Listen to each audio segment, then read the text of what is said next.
right. Let me just, okay, cool. Here's the thing nobody wants to say out loud.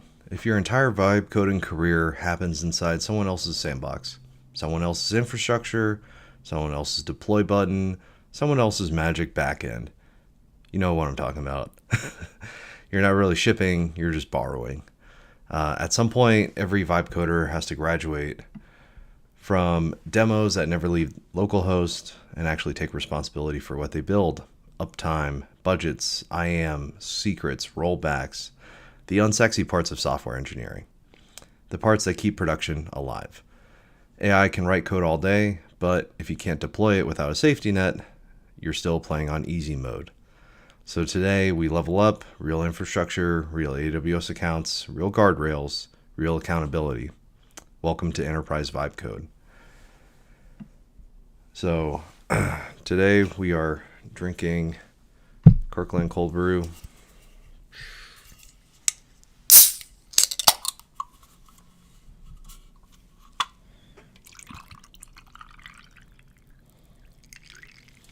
Cool. Alrighty.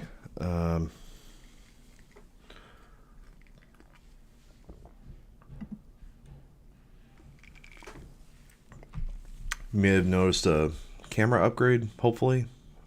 Hopefully it's noticeable.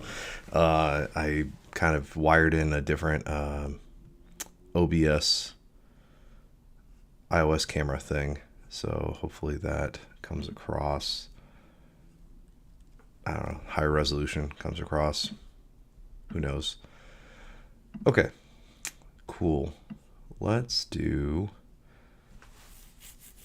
Maybe I guess I'll riff a little bit on the opening monologue here. Of course, opening monologue AI generated. This is an AI show, vibe coding show, right? So the idea is that we need to own everything. It's Jocko's extreme ownership. You want to own everything that you can own within your kind of span of control. Whatever you're responsible for, you want to own it. Like if you are responsible for the outcomes, but you don't own the actual thing, then how are you going to be able to dictate the outcomes if you don't own and understand all these little pieces to the puzzle, right? So if you're using somebody else's backend, a replit, a NAN, those are cool for definitely cool for prototyping things out, and I personally haven't used them, so I can't really say how do they scale or whatever, right? But you're ultimately relying on their engineers, which is a good or a bad thing, depending how you frame that, right? Nobody cares about your business as much as you do. So no matter how much you pay your $20 a month, $100 a month, however much you pay those people, you're not buying a real engineer time or real care from an engineer, right? They're not your engineer. You're just kind of renting them for a specific SLA, right? So for us, the people I want to target is already enterprise developers, right? If you're already a software developer, cool, welcome to the channel.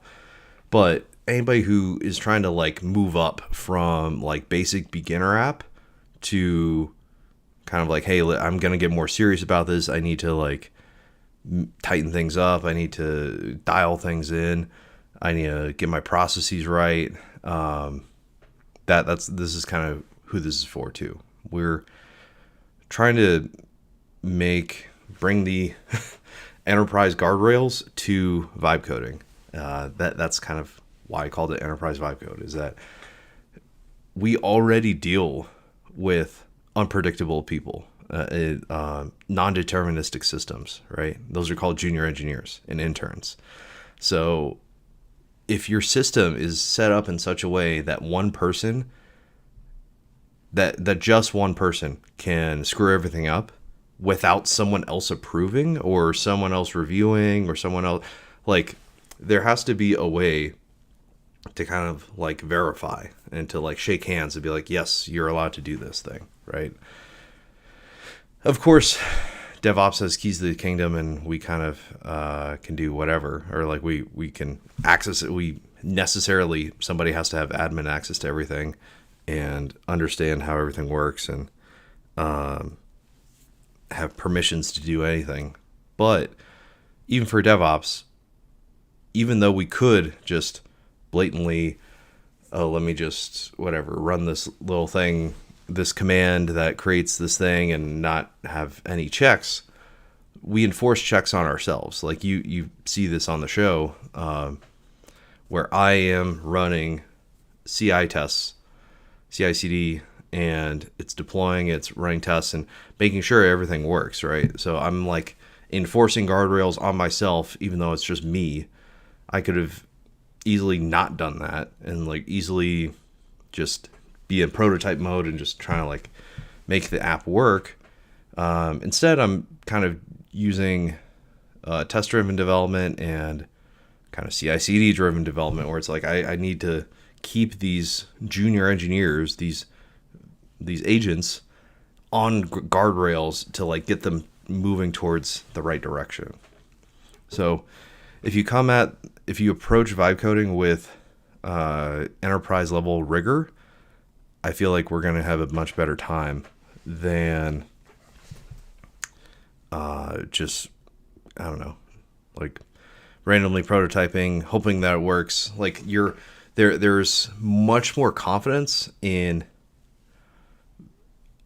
very validated and heavily tested things, versus a hope, right? Like it's not, oh, I hope this agent doesn't screw things up, right? Like, but you have confidence in saying, all right, these tests pass, and they pass every single time. We have different levels of tests. We've got unit tests, integration tests, functional tests, and we have, just a lot of confidence. We've got code coverage. We can cover most of the lines of the code.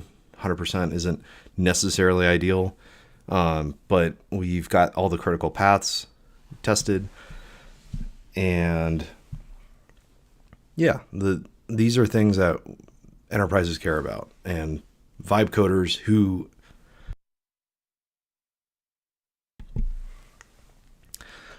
these are things that enterprises care about. Vibe coders who aspire to be enterprise level.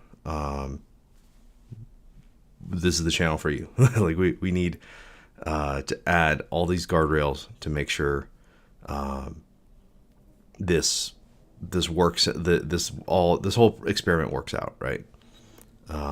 We need to kind of make sure we, in a, I don't know, football or war analogy, we make sure we take ground, but at the same time, like, we don't cede ground. We're trying to get yardage in football, or we're trying to like march down the field or whatever. We don't want to lose yardage. We don't want to like take a sack or whatever, like get driven back. Like we're trying to advance forward. So kind of the guardrails prevent us from losing progress, and using Git, CI/CD, all these things kind of keep us on track. Okay, cool. Enough of a rant. So we've got this PR up, fix shared RDS data sources, use correct VPC subnet security group names. So to kind of refresh our memory here, we had an AWS, in our Terraform, we've got two different levels, or two different things that are going on. We have like shared infrastructure, that stuff that should be deployed very infrequently. So like the RDS like database, like we shouldn't be changing that too much. the VPC, we shouldn't really be changing that too much. All these different things that we don't, that are going to be like in the dev AWS account are going to be shared amongst PRs. So every PR doesn't have to deploy its own VPC. It doesn't have to deploy its own RDS. Just because all these things are, like take a lot of time to spin up, and we want to keep PRs like really tight, concise, fast, so we can get fast feedback and just kind of be able to iterate quickly on real infrastructure.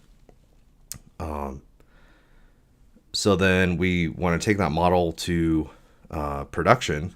So there's going to be certain things that we don't want to update too often, and then there's going to be the things that we do want to update often are like the Lambda, like where that our main application is going to be updating the most frequently, right? So the thing that like the multiple PRs that can spin up and use the same one database, we're just basically using that same architecture setup in production, just with one Lambda instead of like multiple Lambdas spun up for each PR, or one Lambda per PR. All right, hopefully that makes sense. I should probably get some diagramming software that might help. Okay, so this is PR for shared RDS, webhook handler, Roxas Dev VPC. So this is, again, we're kind of like dialing in this VPC thing.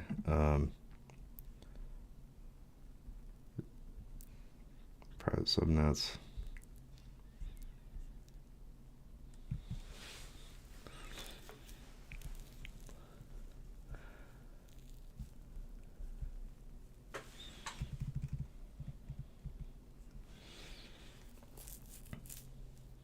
Okay.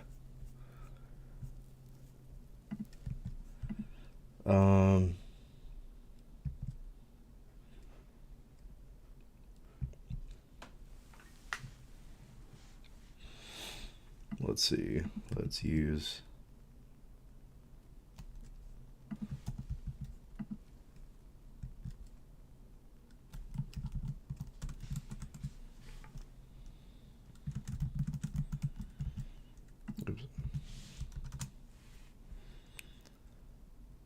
fix shared RDS data sources use correct.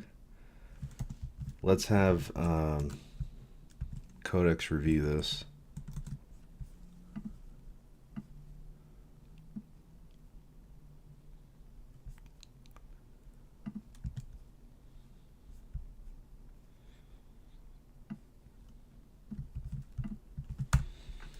Because Codex thinks pretty deeply, and we can probably just do the same thing for Gemini.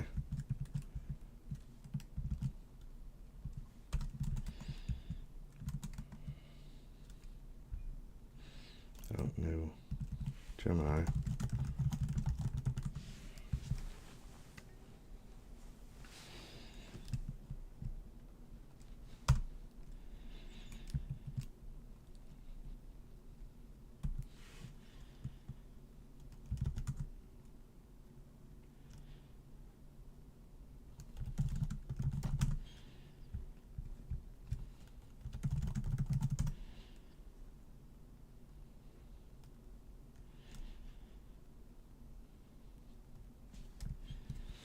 Just upgrading literally everything in Homebrew. Great. Perfect.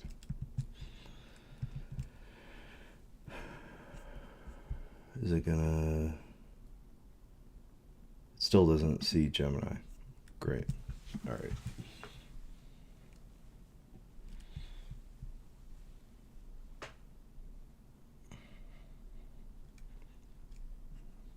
So it's going through, it's looking at the PR, and it's going to compare it to the local beads to see,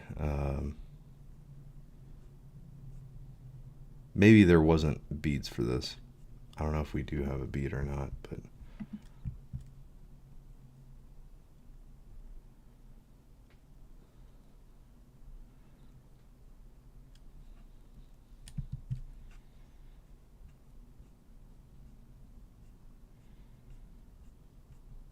we may have ran over the context window and just we're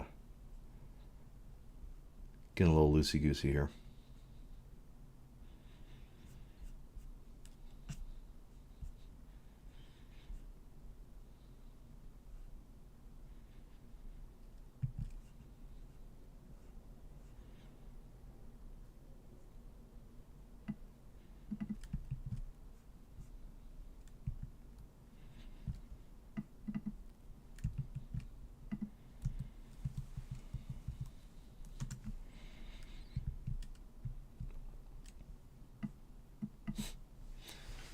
Maybe it just updated and Brew hasn't gotten synced with it yet. Who knows? Okay. Oops. Nope.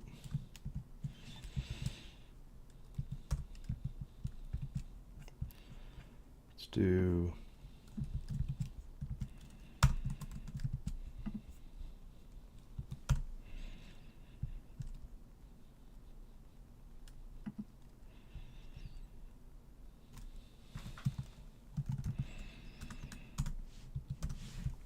flags.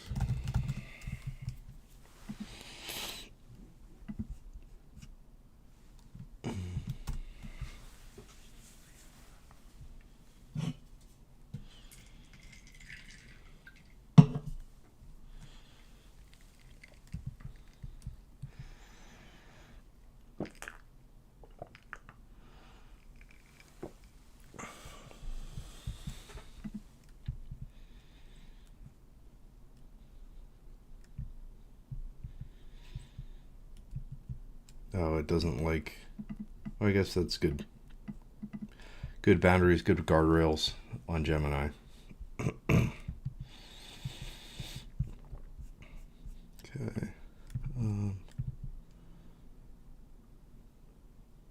We can have...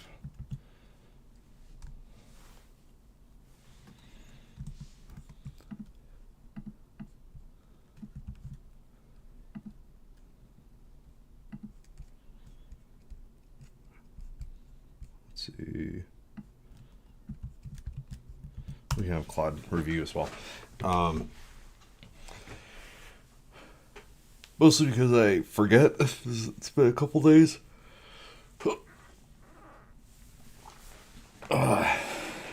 And more reviews. I mean, you could argue more cooks in the kitchen, but I feel like one of these guys will figure out what's going on and kind of make sure we're doing the right thing. We're going on the right track. Oh, interesting. We ran out of Gemini 3. We didn't even like do anything. That's kind of resource exhausted.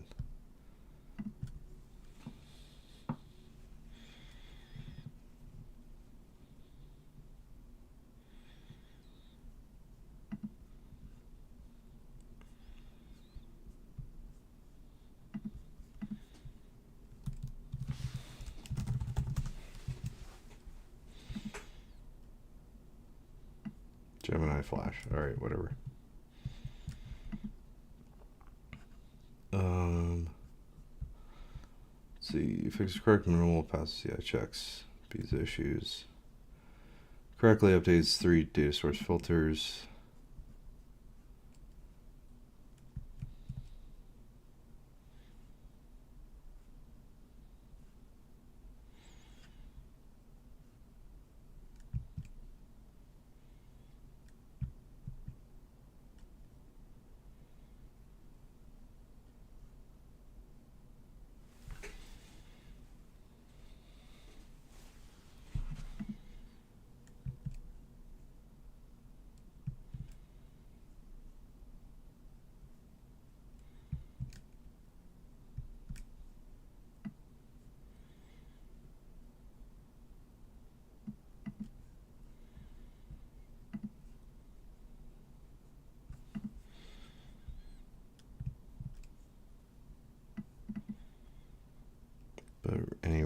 Terraform share. We'll break this module again. It publishes.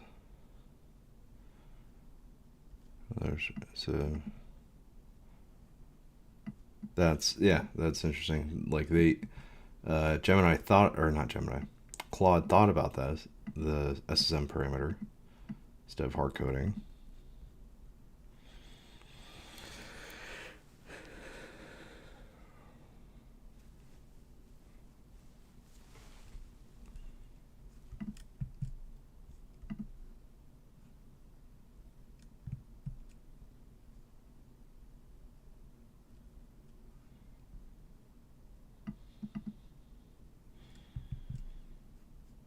Okay.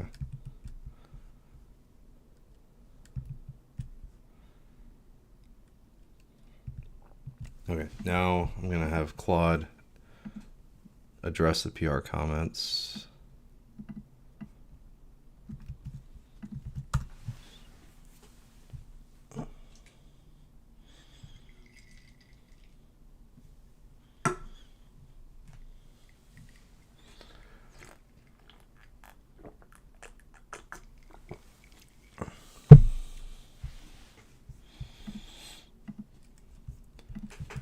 Because, yeah, I kind of want it to be future-proof too. Like, I don't want it to have to...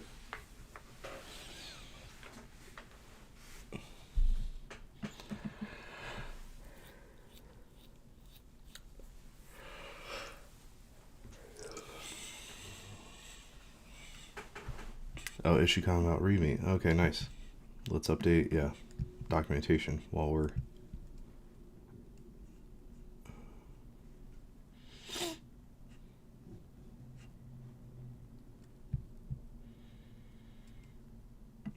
Okay, yeah, so good. So it kind of takes... Sorry. I was just tired. Okay.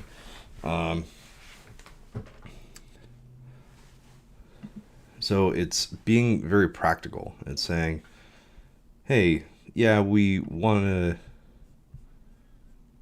like, this is like best practice and we should probably do this, but not in this PR.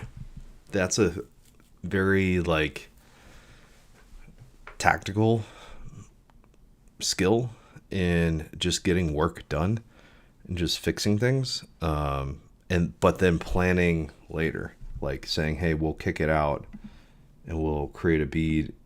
Yeah. Use SSM parameters for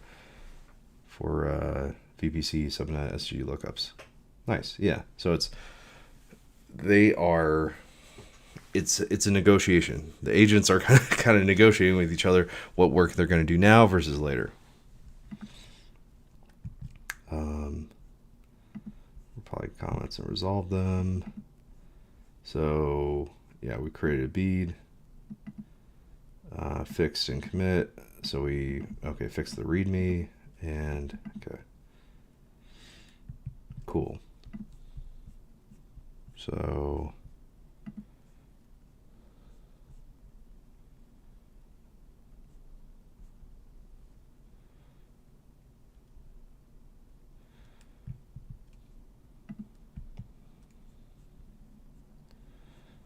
like it's just fixing a README. We shouldn't be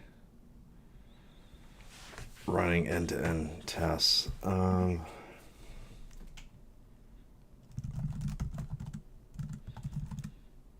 Bead where we exclude README from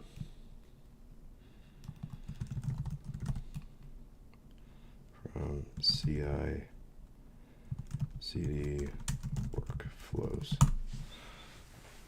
because I don't want to like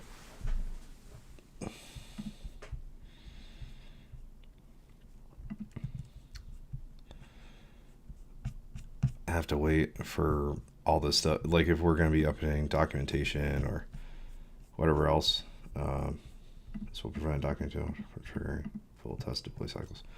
Okay, cool. So again, this is like there's always something to fix. There's always something for us to improve about the process. So, okay, let's merge PR.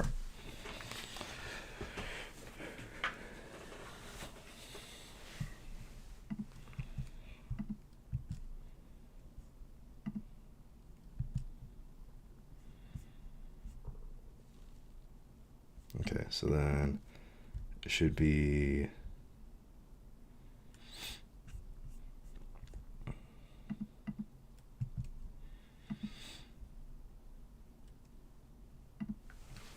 please watch the deploy.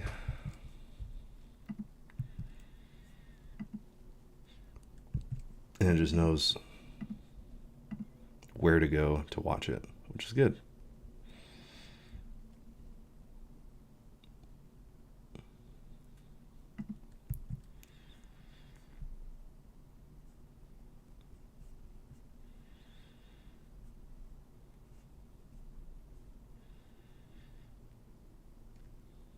So this is the cleanup.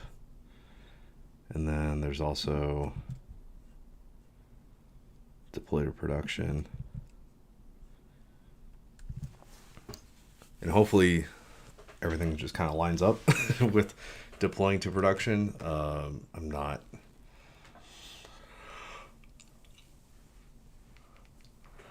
I kind of forget what our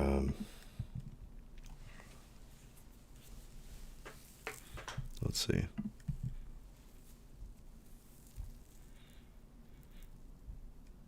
Yeah, let's look at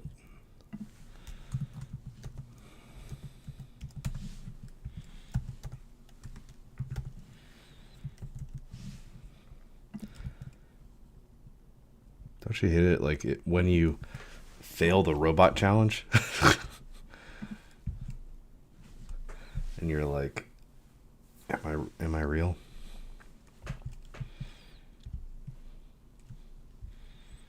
Okay, network interfaces. Okay, we still got a lot of them. Hopefully the okay, we deployed to production, PR cleanup, dev 2 months ago. Destroy dev environment. Delete Terraform, cleanup.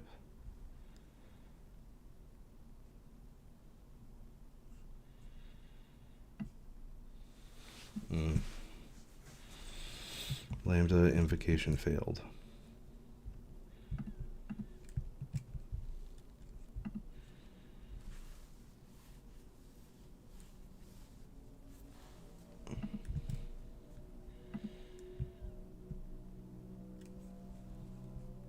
Lambda.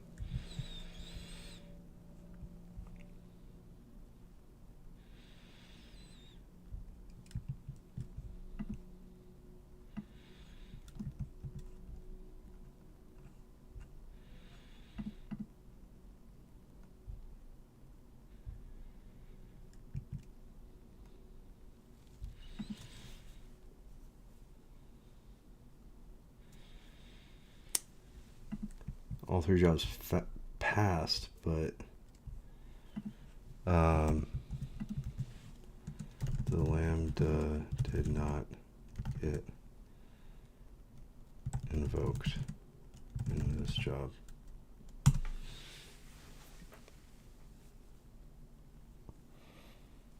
And yeah, that's a warning versus a fail.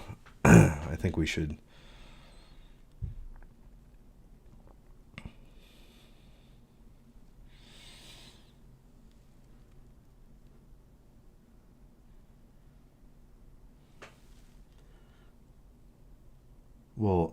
okay, yeah. Found the issue. Lambda failed with. The place of cleanup was still in progress at this time.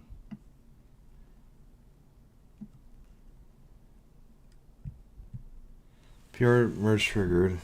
PR cleanup tries to invoke the cleanup Lambda. Oh, okay.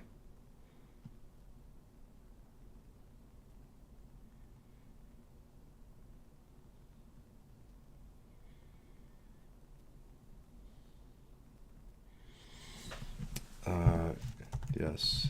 Let's create a bead and address this, ensuring that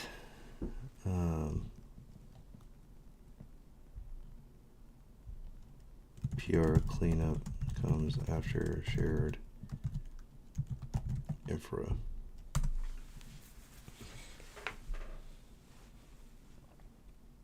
So I didn't even know that it was like a race condition, and it figured it out, right? Like I pointed it at the logs, and it went and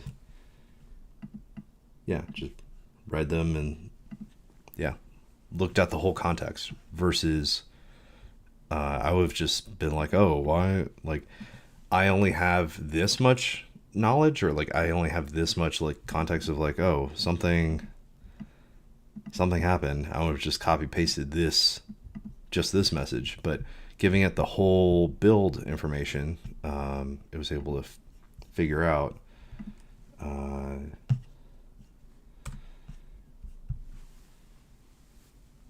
that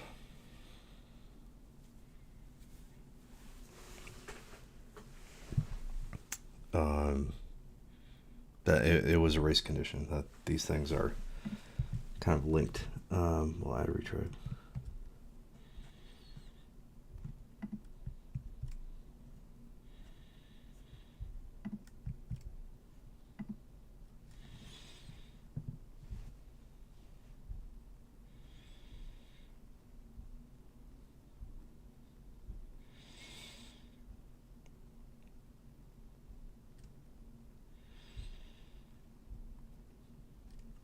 7,500 tokens. What model are we using? Recommended Opus. Oh, okay. Nice.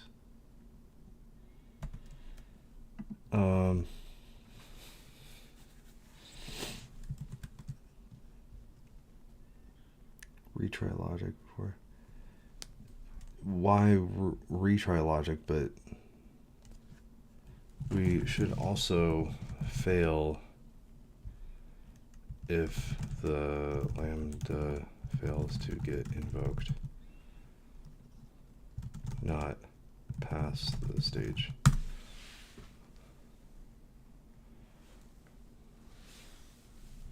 So that's unreliable build output is also like terrible. Like if they're, so it was just a warning here. It didn't actually like make this step red, and that's bad. Like we need good signals of saying, hey, something's wrong, red, pay attention to this.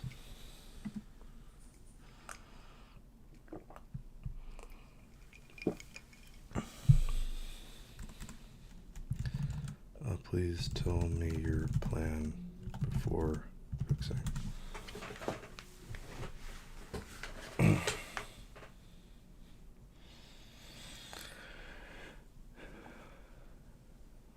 Yeah, I think I don't know. Here, let's see. Changes. Problem may run before share infra. Invocation currently is ignored.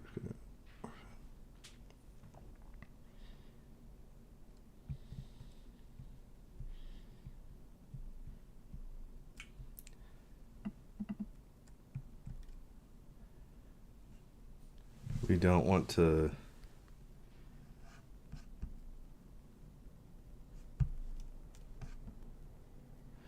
Oh, because share infra may not. That's why. Okay. Because share infra may not even run. So that's why we don't want to make a dependency on it. Gotcha. So it's going to run.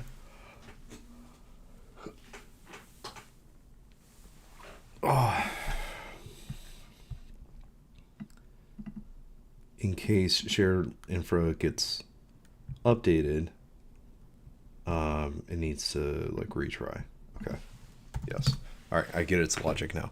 So yeah, see, like I would have gone down the rabbit hole trying to like make these GitHub workflows dependent on each other versus like this just knew, like the conditionally that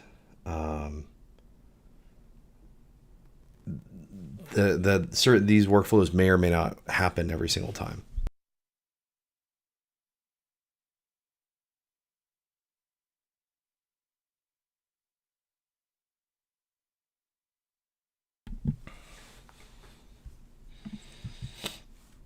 Okay. So it's retry logic, fail on error. Okay.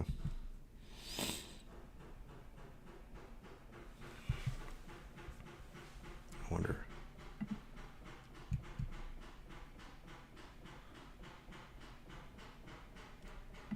Do you guys hear that? Hello? Oh, wait. Oh, yeah.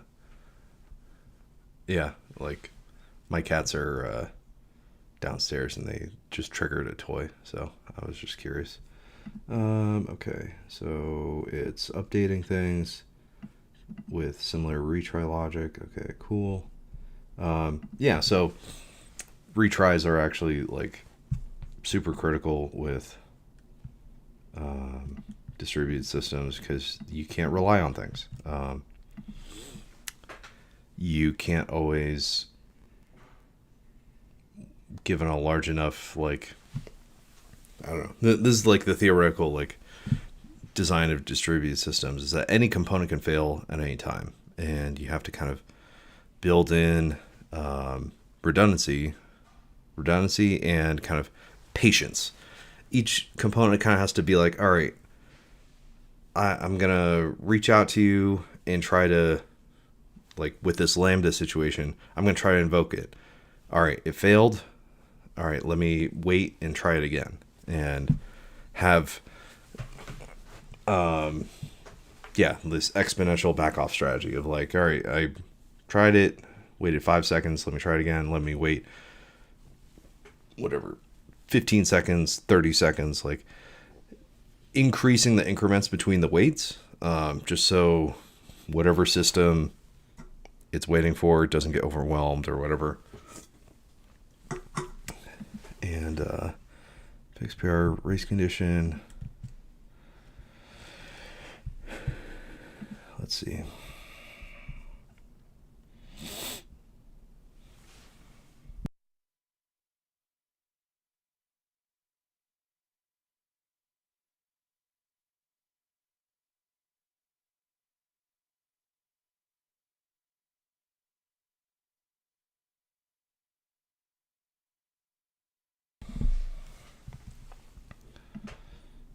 Okay.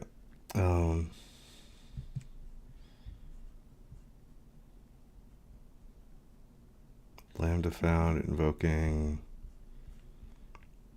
Okay.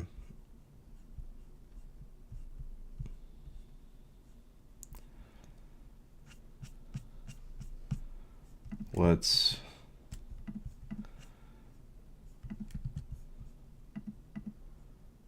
see. All right, it's deploying this. Let's basically do the same thing. Review.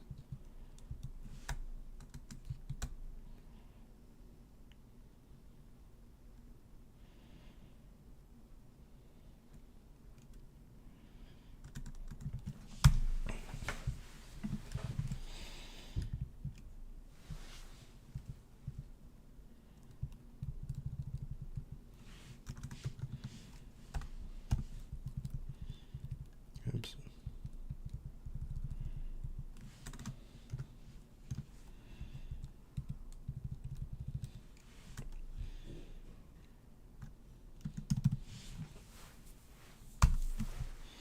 I wonder if it allows relative paths.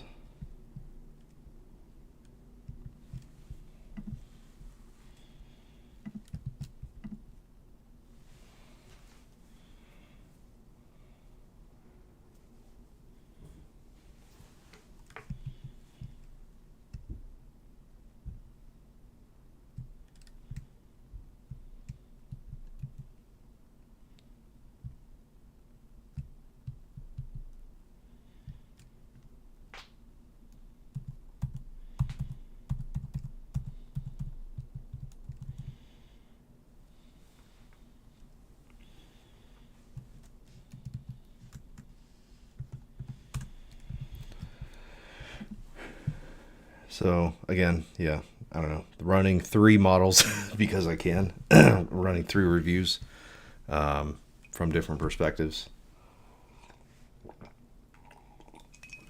Of course, this is like pure like functionality, comparing the what code is getting changed to the beads, like the actual issues themselves. So we'll see. We'll see how that works.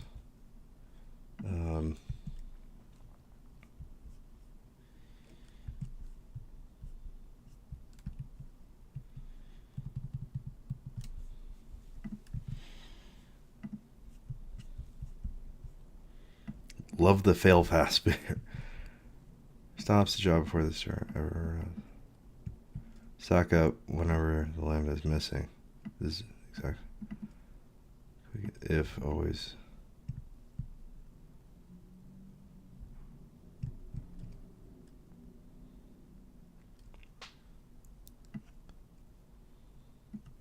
Okay.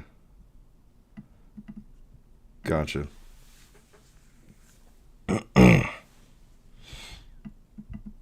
Yeah, no, this is great. Like I didn't think about this, and Codex clocked it. So now stops the job before Terraform Destroy runs. So Lambda outage leaves entire PR stack running. The exact state we're trying to avoid. Please destroy. Gate the destroy step with if always. So teardown always runs. Service Lambda failure afterwards. So yeah, that's good. Oh, Gemini still model.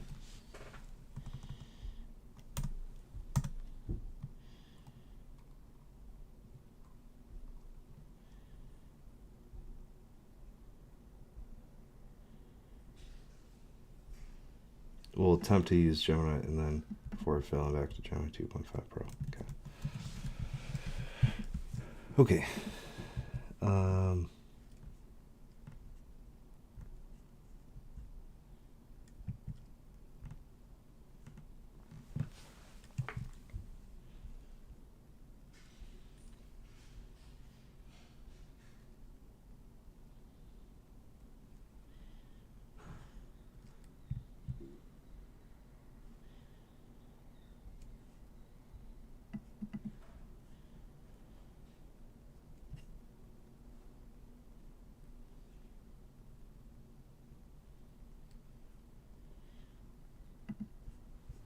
Okay, so then now let's address the PR comments.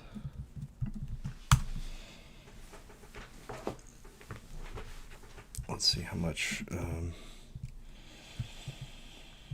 usage we're doing with Claude. Oh man, this is embarrassing. It resets in 4 minutes. That's hilarious. Only use 17%. Ugh. I hate that.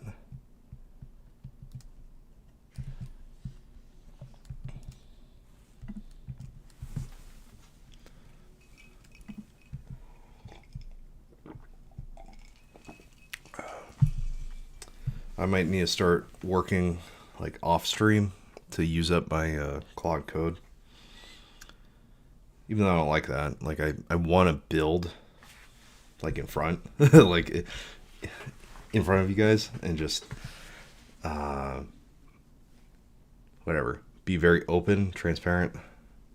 It's a valid concern. Cool. So yeah, using different models seems to help. Won't run, no always. Will run as always. Cool. So it's, yeah, figuring out. Yeah, continue on error. Okay, cool. Fail a job if either lambda step failed. Sweet.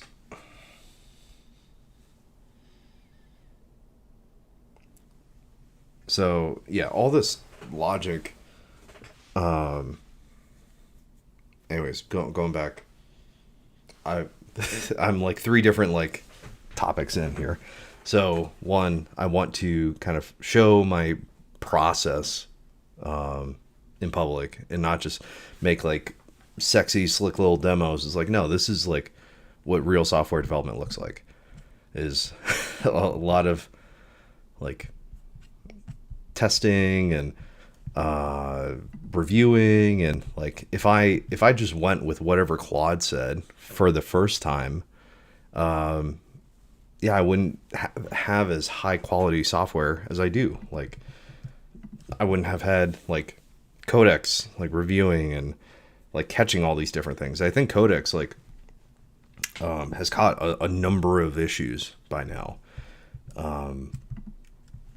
So I think it's a good like team to have multiple models check each other's work, even though they may be trained on similar things.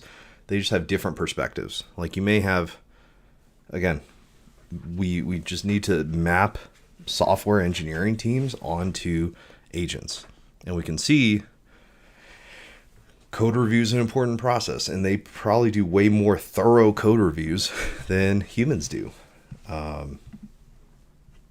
And whatever, because of that, like I want to do these things, or I said, yeah, I want to do these things live in front of you guys, just so you guys can see this, just so it's very clear that this is a good way to work with agents. And then what was the last thing I thought about? I don't know. Sorry, it's early. Oh, distributed systems. Yeah. So we have to like do a bunch of error checking in even just, this is just our test. This is just like our cleanup jobs of, how we're deploying lambdas to clean up these network interfaces. Like this doesn't even do anything. Like this like does not provide business value. To be very like, the customer isn't going to like have their lives improved by doing all this automation, but it's improving like maintainability, reliability. We're improving the system. We're making all these kind of system level improvements is going to raise the bar of quality for the service overall. So like, yeah, your whatever sales guy doesn't understand this, or like your merge PR, your whatever. If you're on a startup and you're the technical co-founder and you have a marketing guy or sales guy, business development guy, he's like, why does this system need all these tests and improvements and whatever? It's like, well, it's going to pay off. It's going to pay dividends. It's going to ship features faster, and it's a slow start. It's like we need to invest in the infrastructure now, and then it'll ramp up and we'll be able to maintain it much easier moving forward. We'll be able to add new features easier. We'll be able to kind of rejigger things much easier.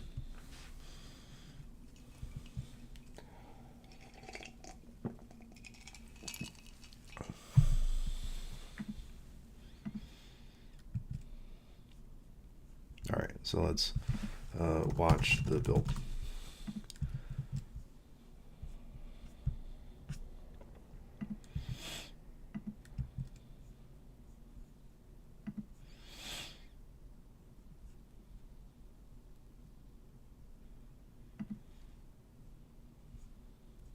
It's deployed to production, PR cleanup, fix PR cleanup, race condition.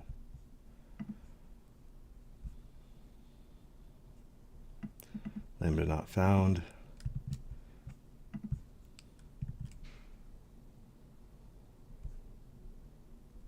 The lambda's there.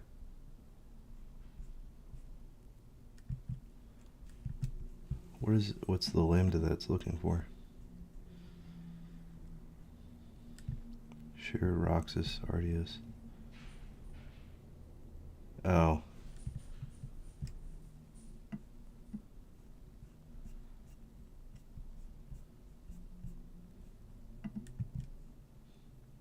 Are other things running?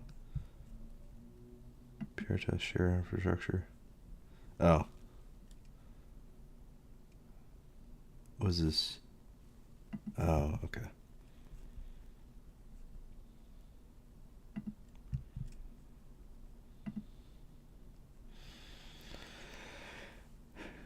Okay, so it never was going to freaking work because this job. Um, okay, this job failed a couple days ago, and I think is the issue.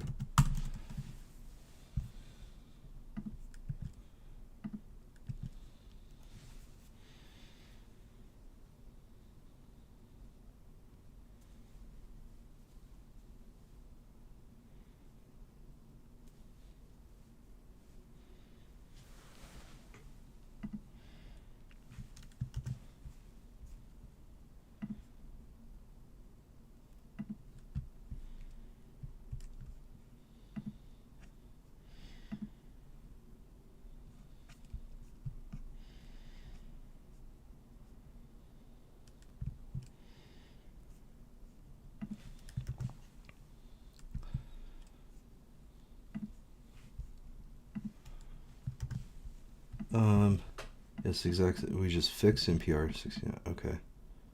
Well, I don't see.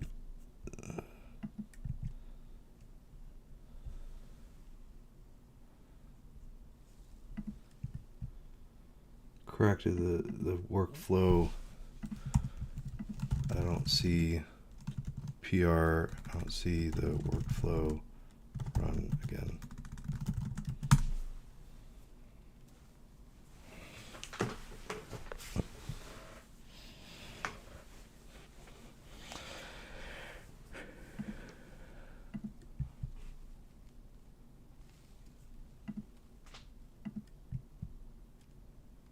Trying to access a workflow that doesn't exist. Looking at the main workflow. Deploy production. Main branch. Clean up PR environments to close. Deploy PR preview environments. Sure. Added NPR. Shared infra workflow runs here.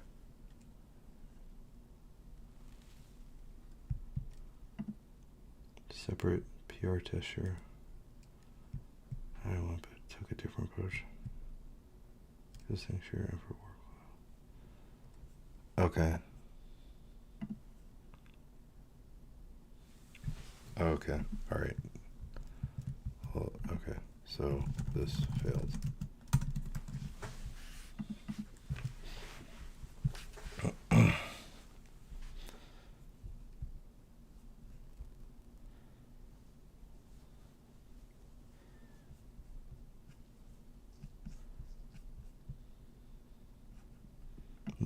Multiple EC2 match. Use additional constraints. Do we have multiple VPCs?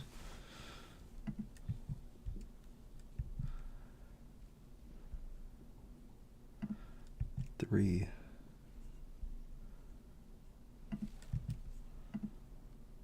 The name.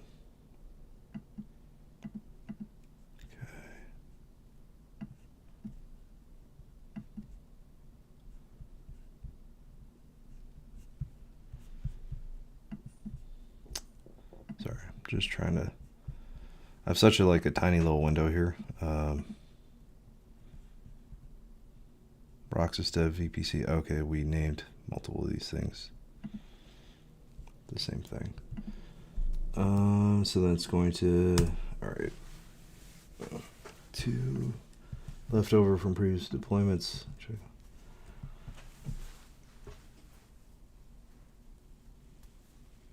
Both at Ford and Similar, which one was managed by Terraform.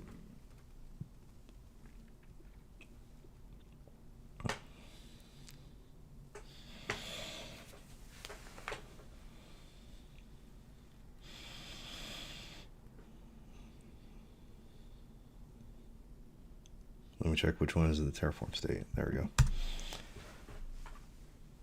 So yeah, like all this debugging, it just knows what to do. It just knows what the next step in the debugging process is. Versus a human is like, oh shoot, what do I do now? Terraform, manage, orphaned, delete, orphan. Okay. Okay, gotcha. Raw tables, secure the VPC. Okay. All right. Yeah, so I would not have been able to even attempt this project. I would have even thought about it if I didn't have this basically really smart junior engineer to work on this stuff and know, like, always knowing the next step, or at least always having a suggested next step is super helpful. These are orphan ENIs. Okay, sure.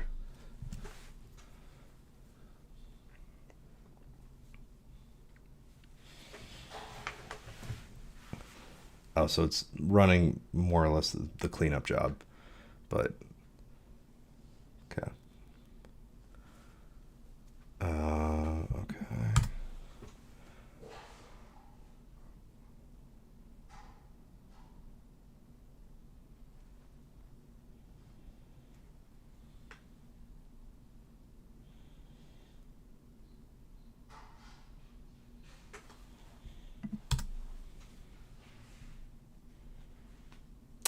We hit a compaction, so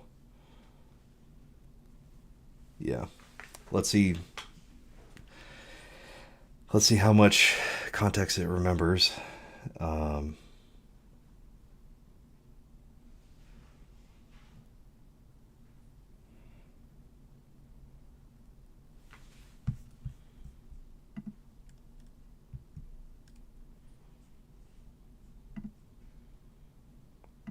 Oh, hey, somebody in the chat. Hello. Sorry, not used to having people in the chat.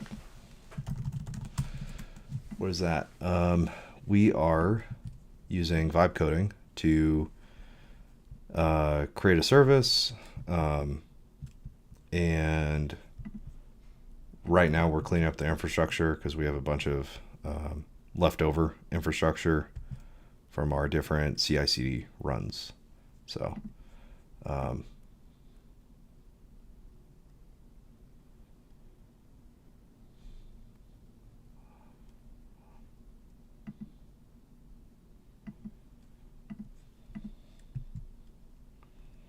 clean up the orphan VPC. Okay, cool.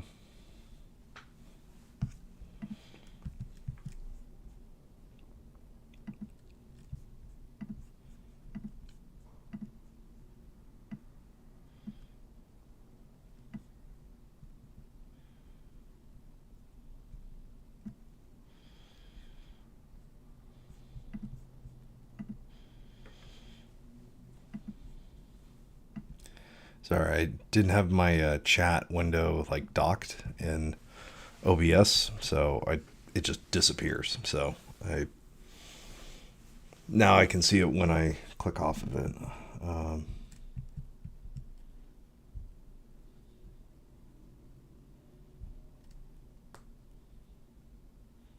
Okay. Let's see.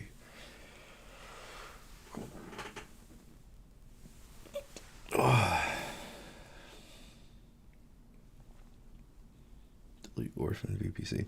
Generally, I don't like using kind of native to-dos, but since this is kind of transient, it's not like a project kind of thing. It's just like keeping track of what's working, what's not.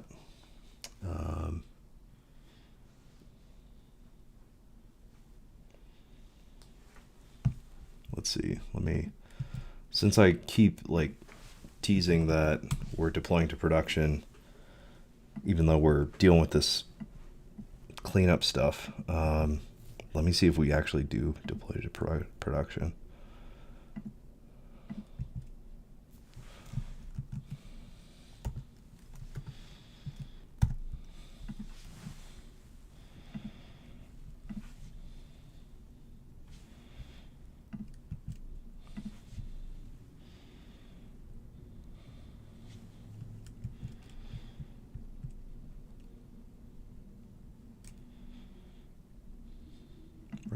3. What?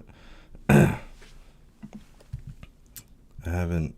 Okay, Roxas.ai, I think.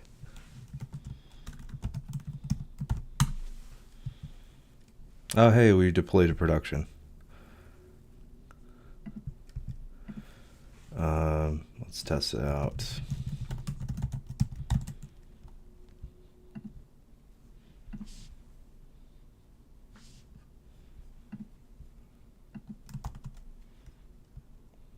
Test.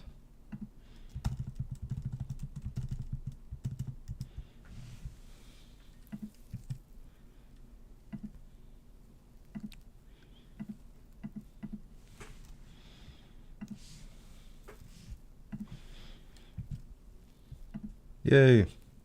All right, so we are officially, like, we probably have been deployed to production, but oh, it doesn't remember.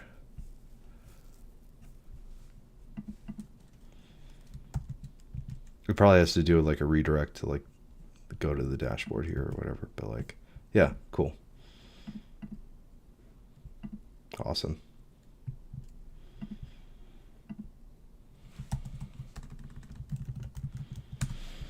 All right, so we can say, hey, we're in production. Cool.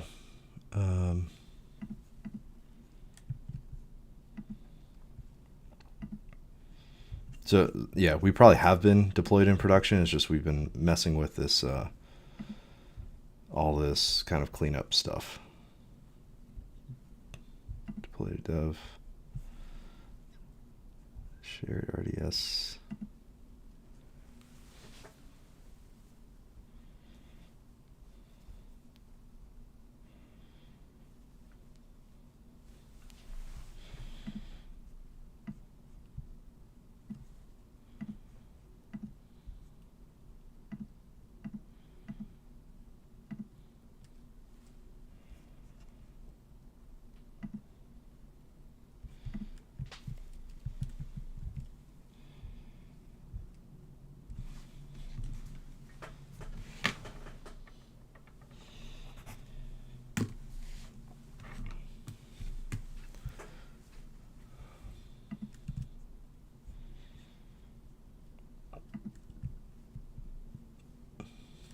And then, so since I, let's see, RDS. So since I created an account, I should be able to see production.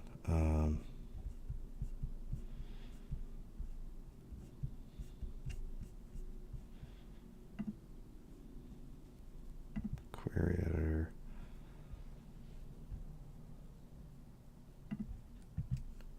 Snapshot, okay, interesting. Events.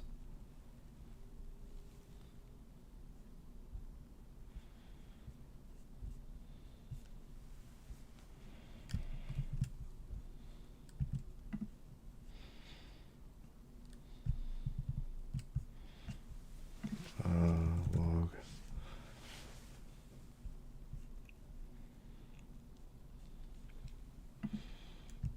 Anyways, we'll be right back. I need to go to the bathroom. I'll be back in a second.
Okay, we're back. So it's still. Oh, okay, yeah. Lambda function still creating.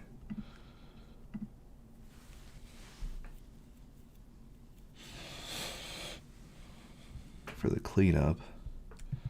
Do we see that?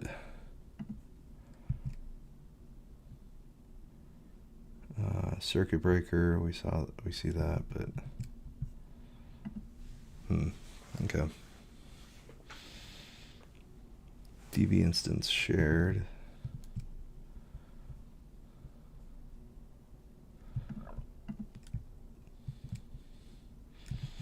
Oh, you know how? So basically, red is prod, blue is the dev environment. Just FYI.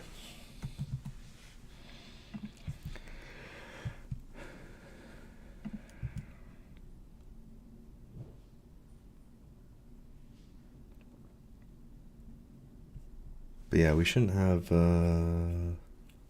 two dev databases.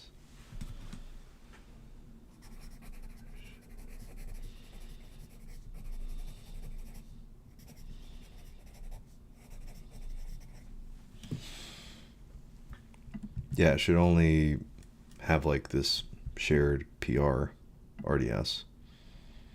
Because we don't have like a concept of like a staging or whatever.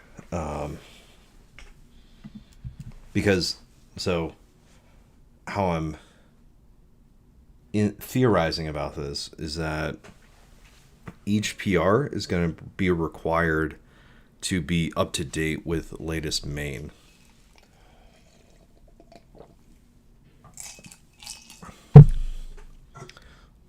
So there's a GitHub check here.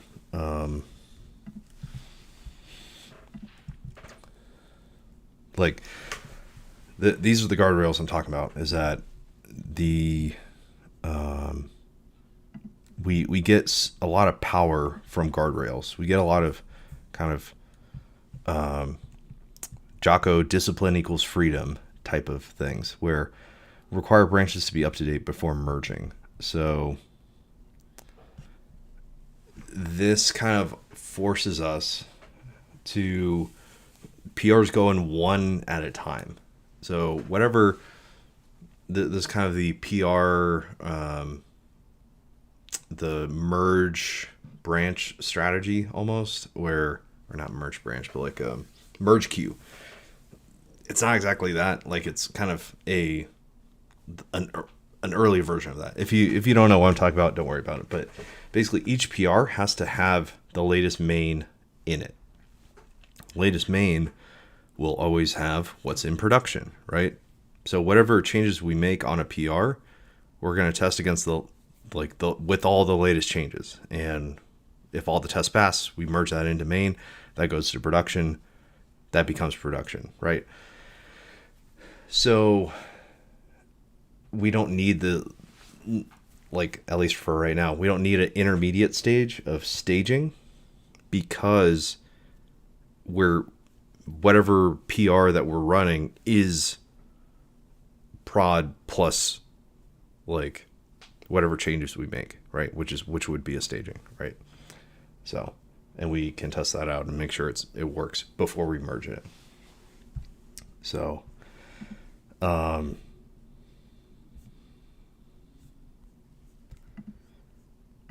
still running RDS deployments take 5 to 10 minutes. Okay, gotcha.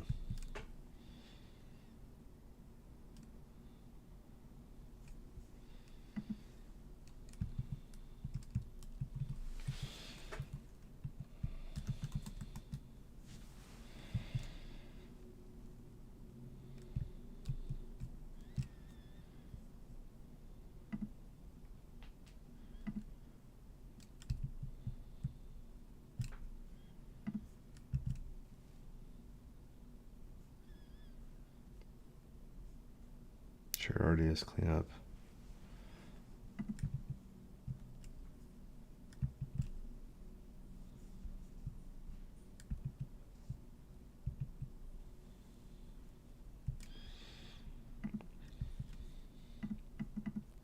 10 minutes. So, yeah. Just waiting. Software development's a lot of waiting, or at least infrastructure is a lot of waiting. Waiting on computers to do things.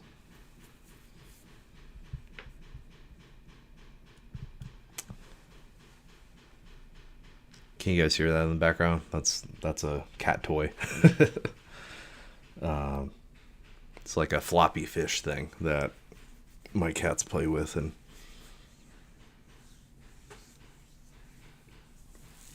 it's kind of annoying, huh?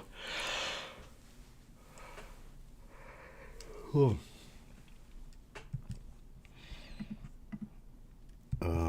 Okay.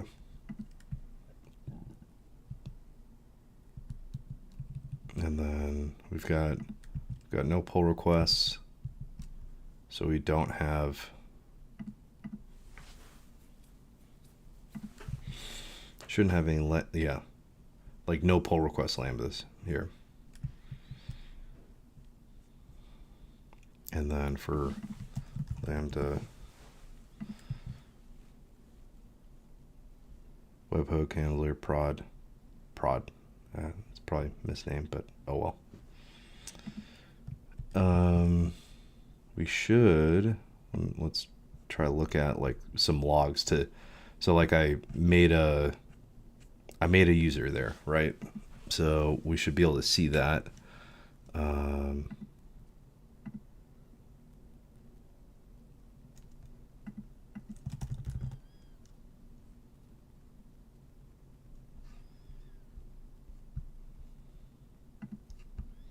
I'm such a noob at AWS. I don't know where the logs are. Log.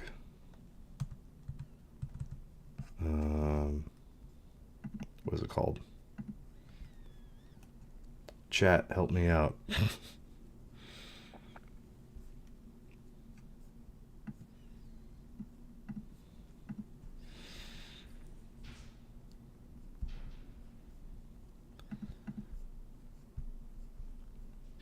Like, my agent's kind of, I mean, I could use one of my other agents, but, you know, sometimes you want to do things for yourself, right? Log groups. Log group.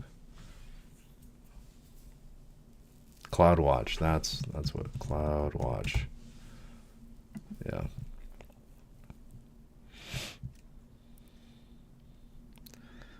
CloudWatch. AI. Everything's freaking AI. Logs. Live tail.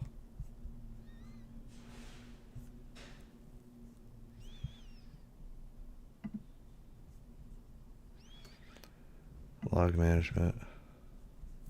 So that was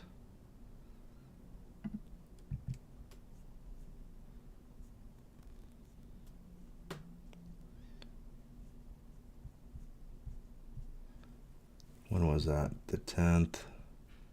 UTC. I don't know. Let's just click on the last one.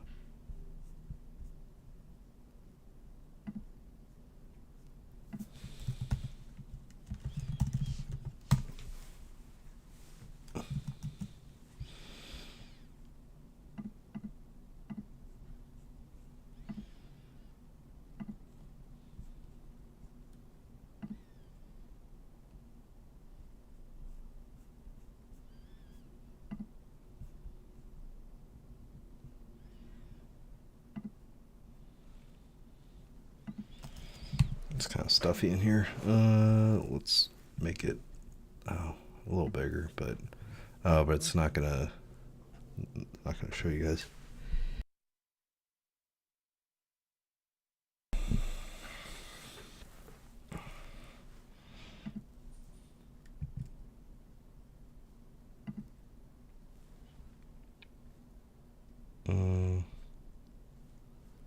I just want to be able to see where I logged in. Let's see.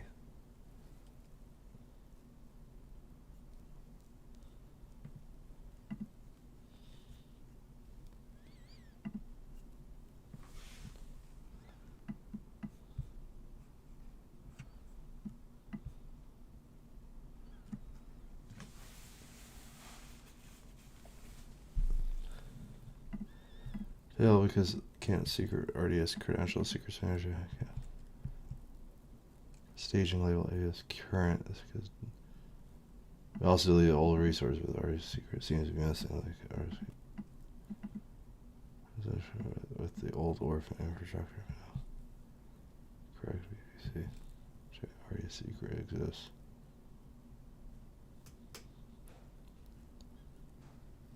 Secret's created but not fully populated. Use any secret.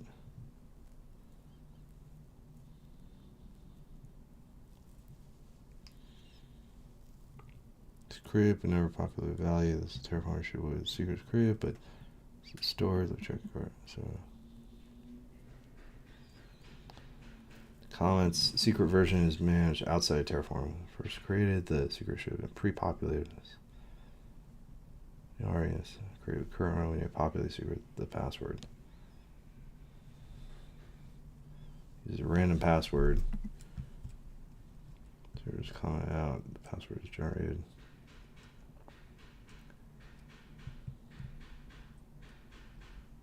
Add Terraform code to store the secret version. Let me update Terraform code to fix this. Okay.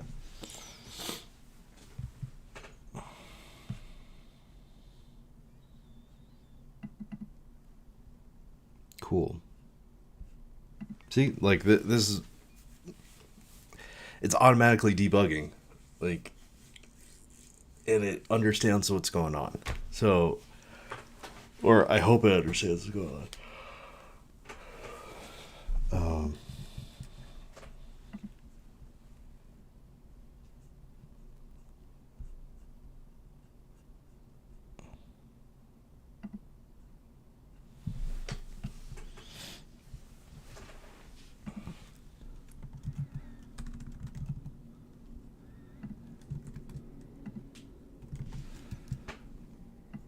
Let me just open up another Claude.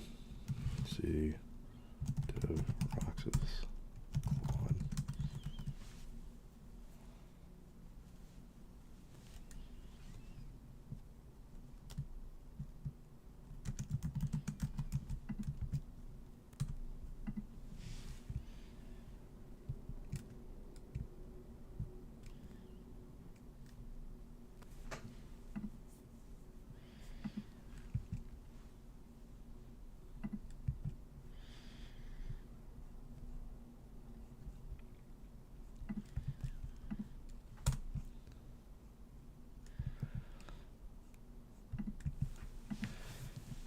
This will be interesting. Monitoring.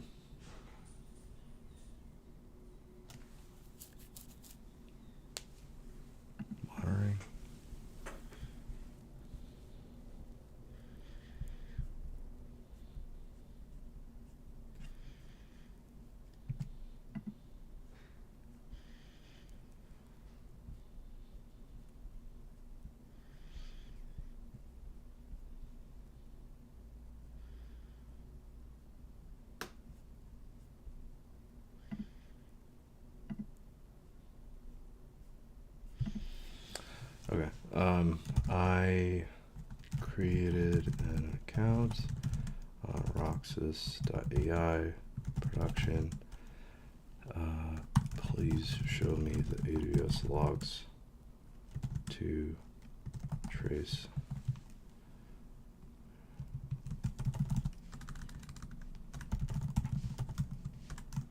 Test. To trace that it worked.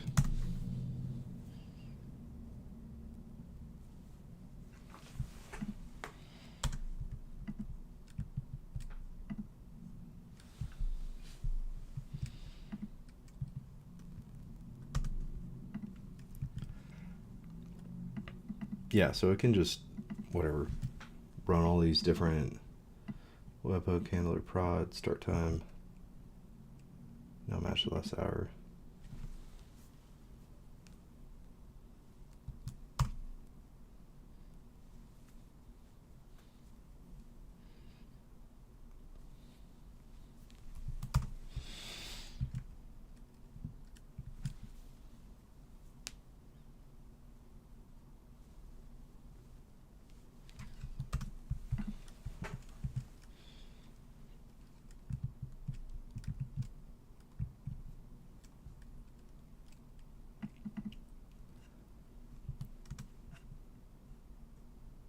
there's a clerk webhook pattern.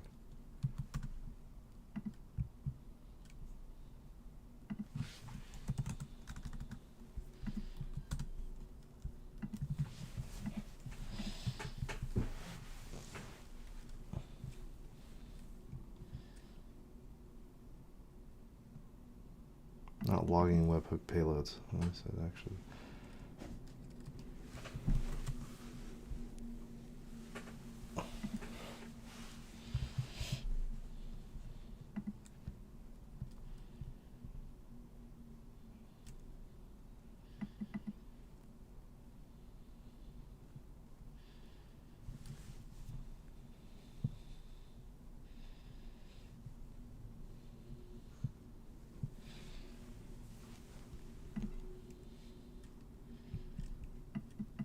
Clerk fraud. I think it's based on fraud like look for clerk. Back end. Sounds are processed.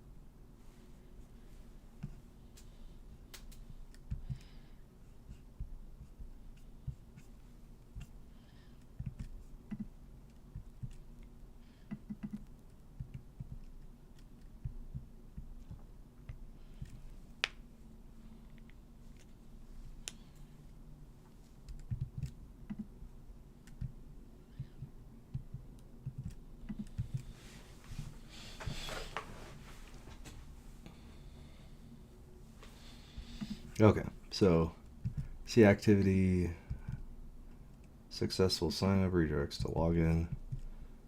So, okay. This was about 20 minutes ago. Sign up, likely login. After sign up, navigate to the site, post, like it for dashboard pages. Okay. So, don't include the reverse. Do that minimal. It doesn't lock this. Yeah. Please create a bead for more logging.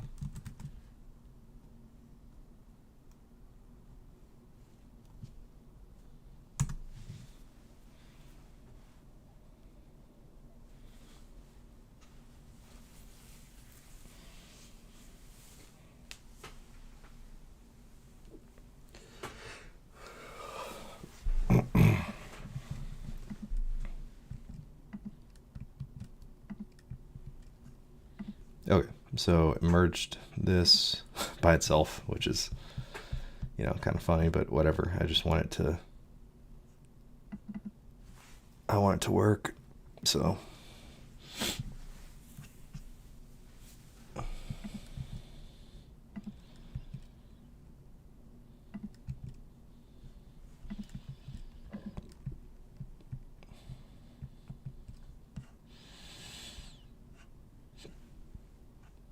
But it's still cool that Claude was able to just, search through whatever it could find within AWS and see that I did, in fact, sign up here. This is a really, really powerful thing that even though you don't know what's going on, your agent knows where to look. I think that's the most powerful thing that we've seen today is the agent can debug faster than you can even freaking think, right? It can get a good start. It can't do everything for you. It may not have the direction, but it's at least going in a direction. And maybe it's eliminating possibilities before you can even start to think about where things are going.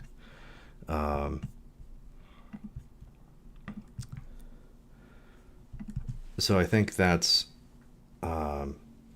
shows how powerful agents are for interacting with your systems and giving it access to your AWS account. And as long as you like see what it's doing and you like confirm, hey, it's not creating zillions of things or whatever, right? It's not running up your AWS bill.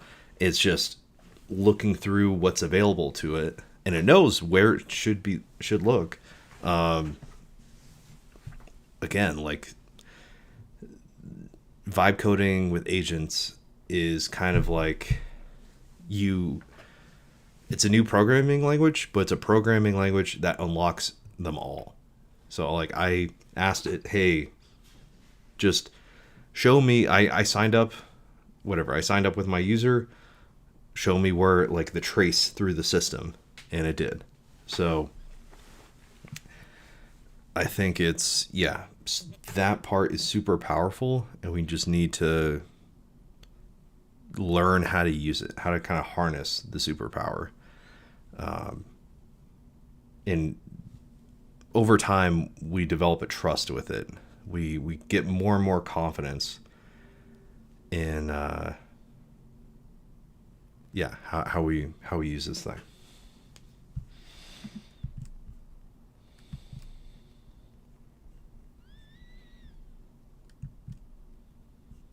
Okay, so it deployed to shared RDS, deploy to prod, a cleanup lambda and prod. Okay, yeah, sure.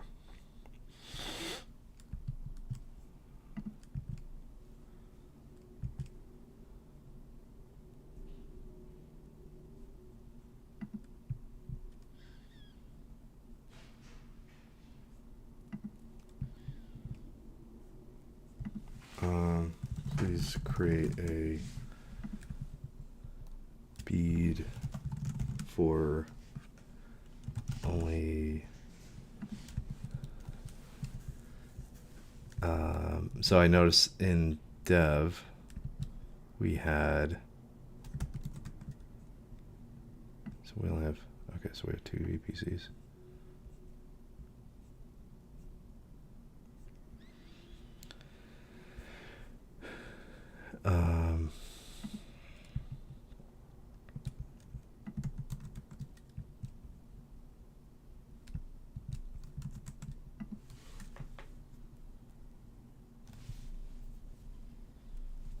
We have RDS.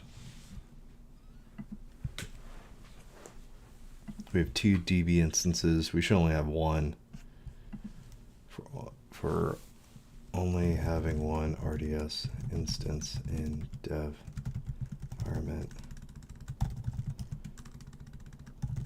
The shared PR1.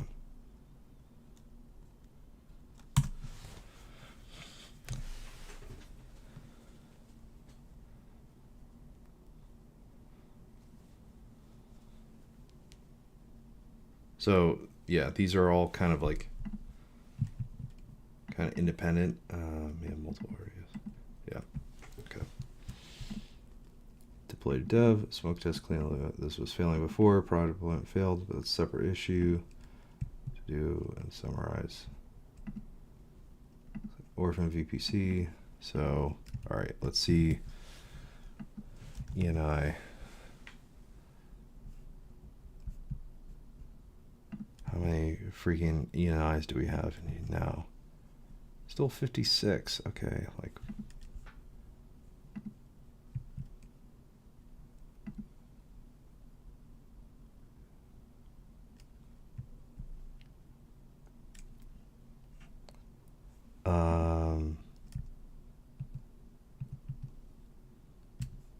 Okay.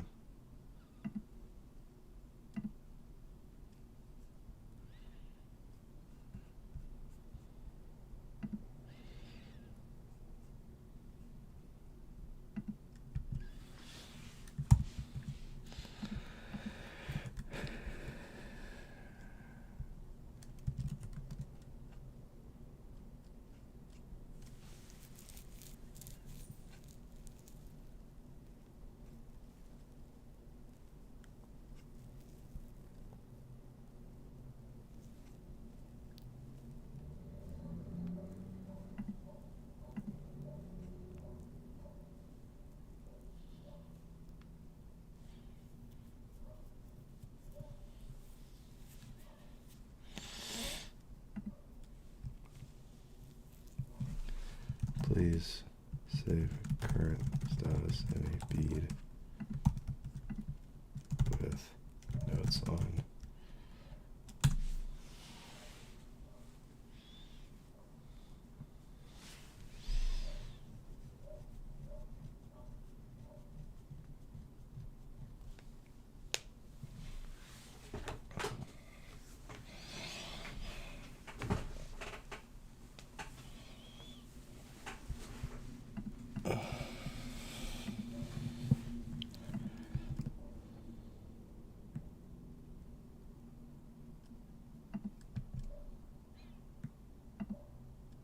So like,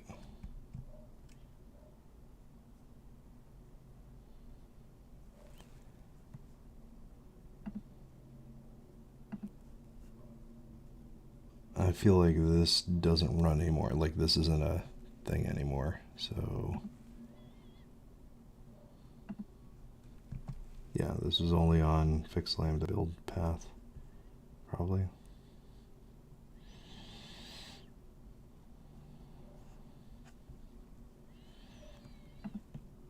So workflow.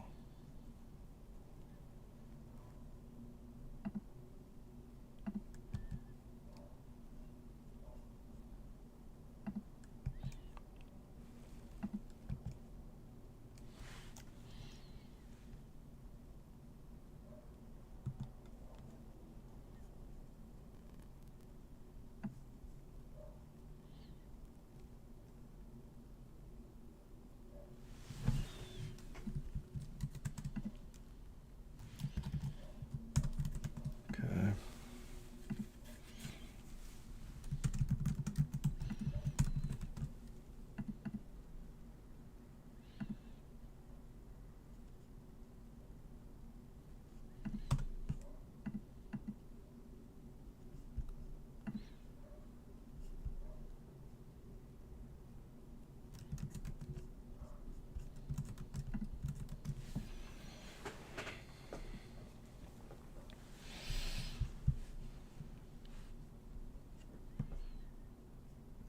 A couple issues.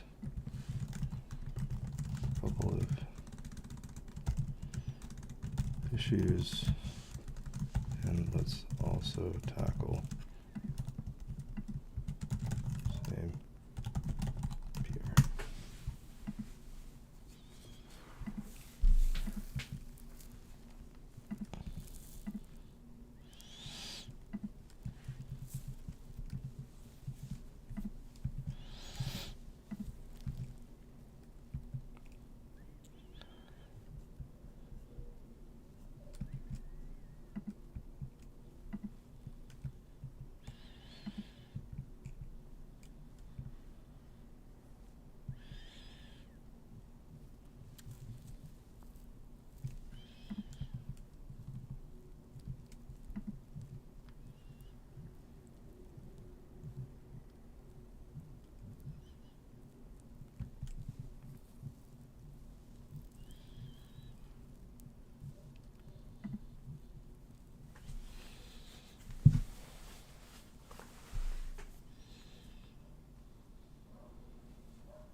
There's that plan.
So this thing, IAM policy, GitHub Actions CI. So this is for the GitHub Actions user, automated user, what it's allowed to do. So it should be able to, create policy versions, I guess. That's what it was lacking.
So pretty soon I'll be running like multiple of these at the same time, but like destroy.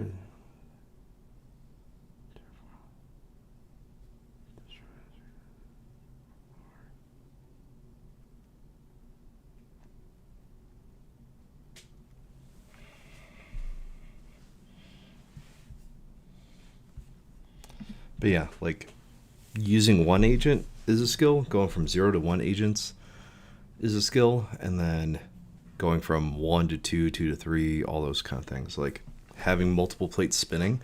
Now we're kind of getting to a point in the project where I could, since I created like multiple of these different beat issues, I could kind of juggle different things at the same time and then have them work and get work trees. And they can modify the code at the same time and eventually merge all their changes together. So I'm still trying to figure out, like we're still figuring out the infrastructure here. So I'm not, like I kind of want to focus on one thing and make sure what it's doing is correct.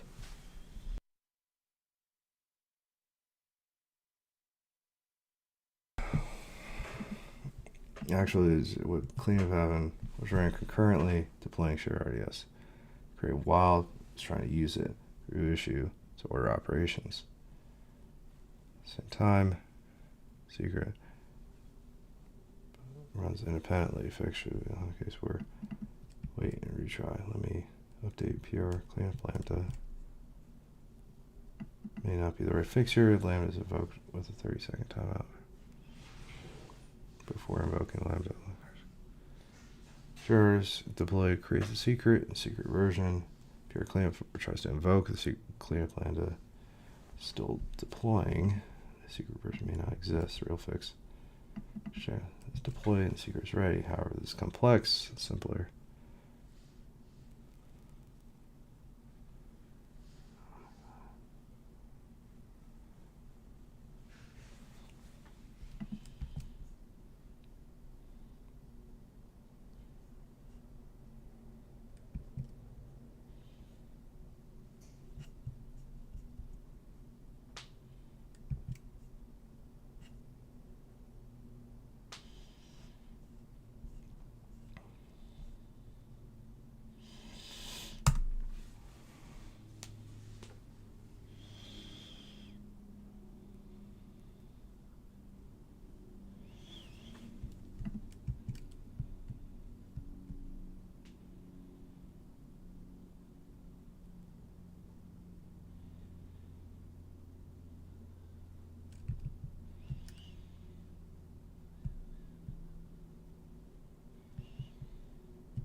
So I'm having AWS like directly create this GitHub Actions policy because we like the service account can't create its own policy, right? It can't just grant itself more access to the system. So my admin user has to like give it more access kind of manually. Let's see, delete policy version. Okay, sure.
Updated Roxas GitHub Actions prod policy, dev policy. Okay, cool.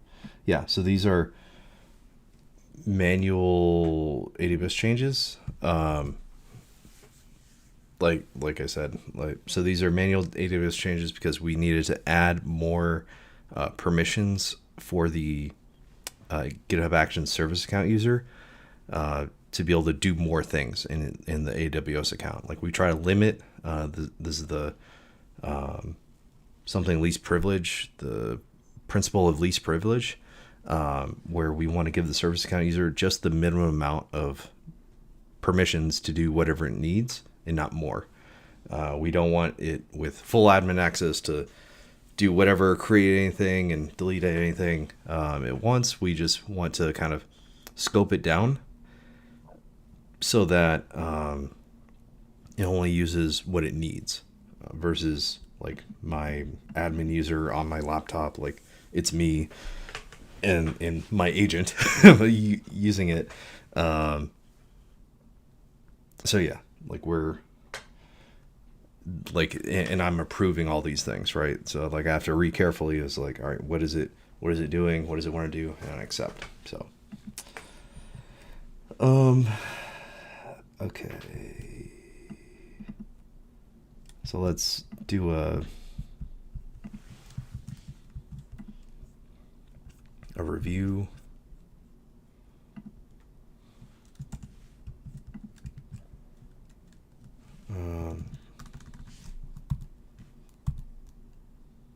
Oh, this is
So I'm having Claude and Codex review the changes because these are infrastructure changes.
Maybe I should use the GitHub MCP server because, like, even though it may be more tokens,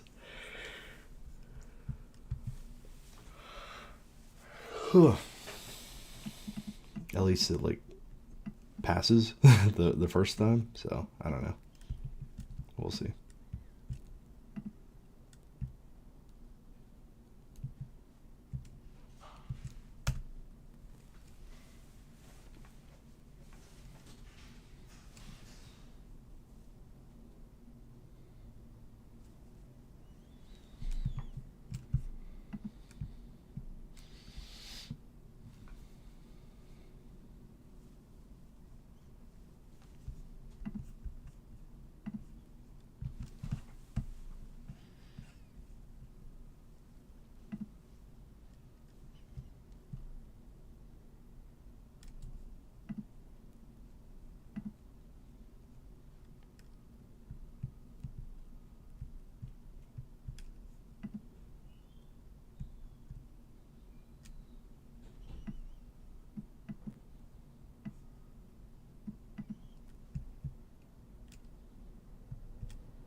Yeah, Codex always seems to be like a much more thorough code reviewer than yeah than Claude or Gemini.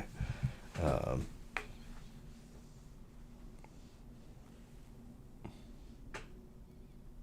yeah, it's really like thinking through all these things, seemingly.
Um,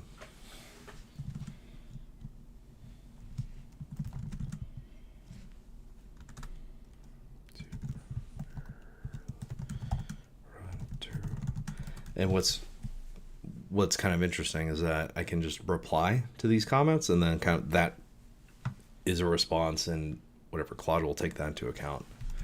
Primarily run Terraform on CI, and in very limited cases from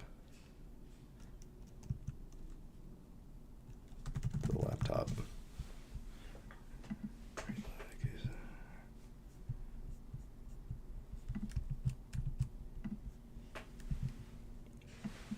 Okay, and that's like the main thing. Okay, let's have it address PR comments.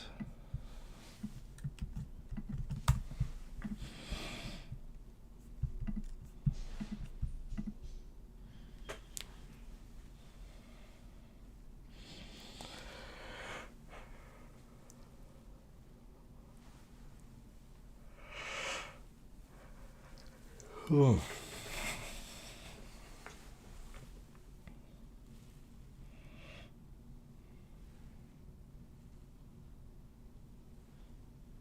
User replied they want CI focused Terraform.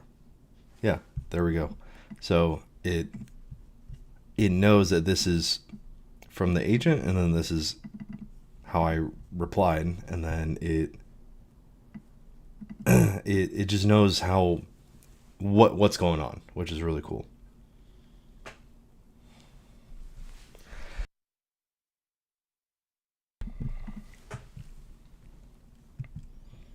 Cloud code review, and yeah, notice how like these different models got different, looked at different areas. They kind of inherently, they didn't. I guess in my prompt, I'm like, hey, like only add if it's different. So it's kind of intentionally taking a different perspective. It's not going to double comment the same thing. It's not going to like, they're intentionally trying to not find the same issue. Error checking pattern. Okay. Cool.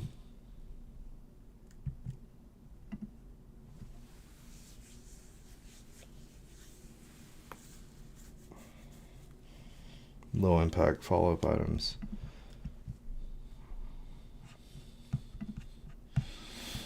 Cool.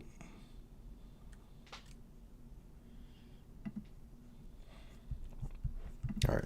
Hopefully this works.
All right, this is what I'm talking about.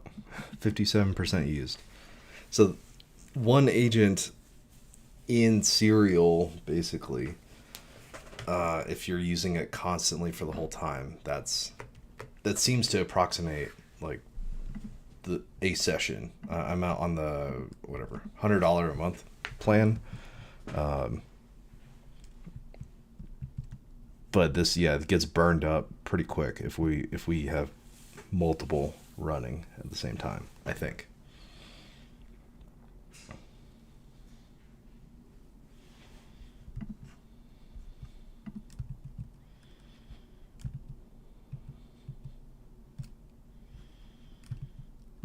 One day these ENIs will get cleaned up. Hopefully that's hopefully that's today. Like it just keeps growing. We're up to 58 now.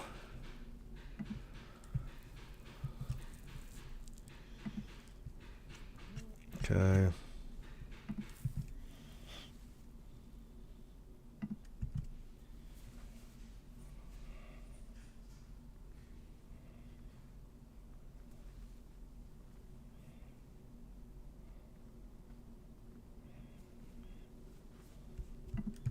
So it's watching all the workflows, which is good.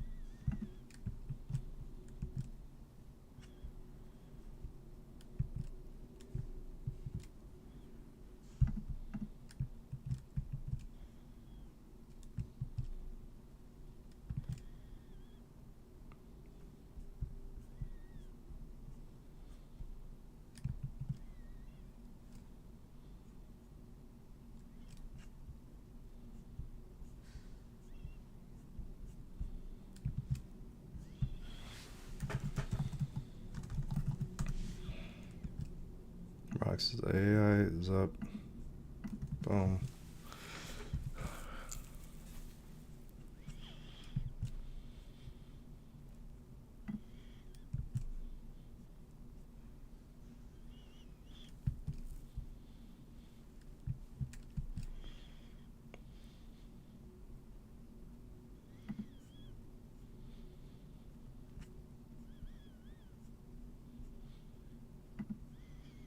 Building cleanup lambda.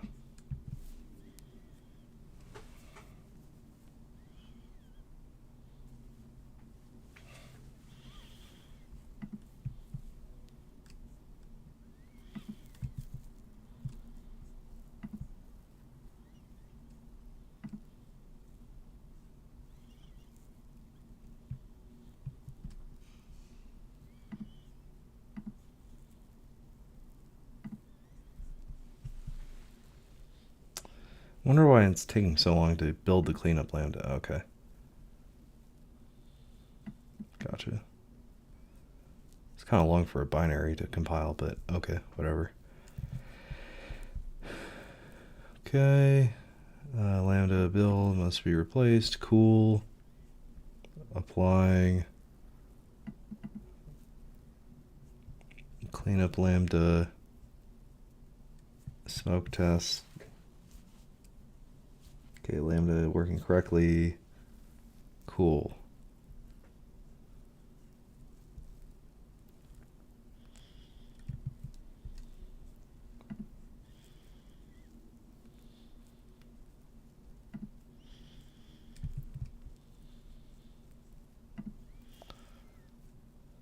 So we're all right, yeah, because we need a cleanup lambda in prod because we're going to be replacing the lambda. Let's actually check out prod.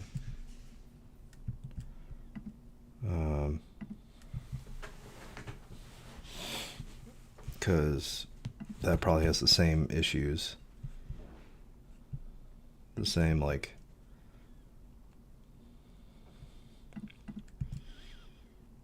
bunch of like abandoned ENIs, orphaned ENIs. Yeah.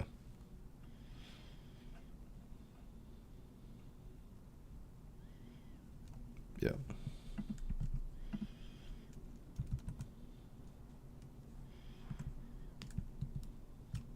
So basically we have the same problem, just much smaller. But yeah, we want the same like cleanup logic in prod.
Okay.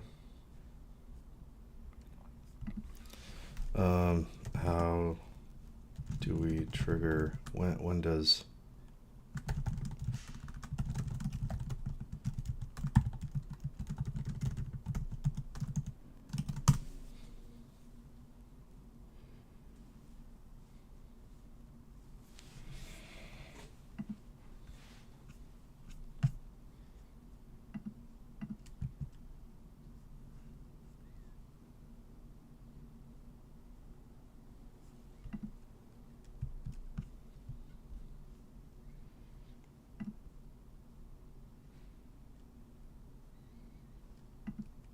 okay.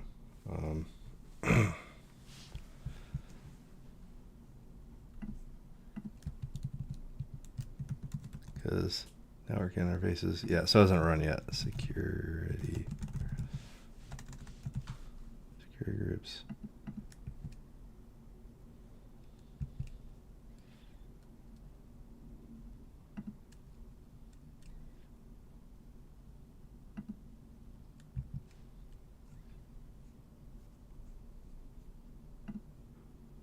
Oh, here. Yeah, we've got 7 security groups. These are these might just be needed. Maybe. Okay. Let's. Okay.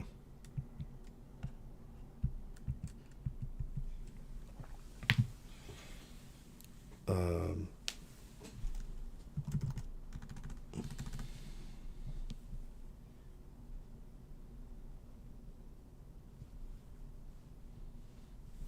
Okay.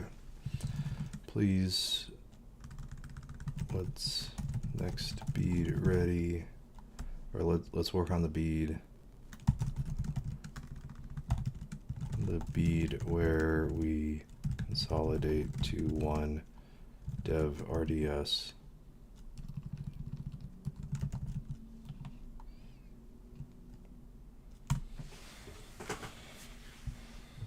Because yeah, I don't know why we do that. Why we have multiple.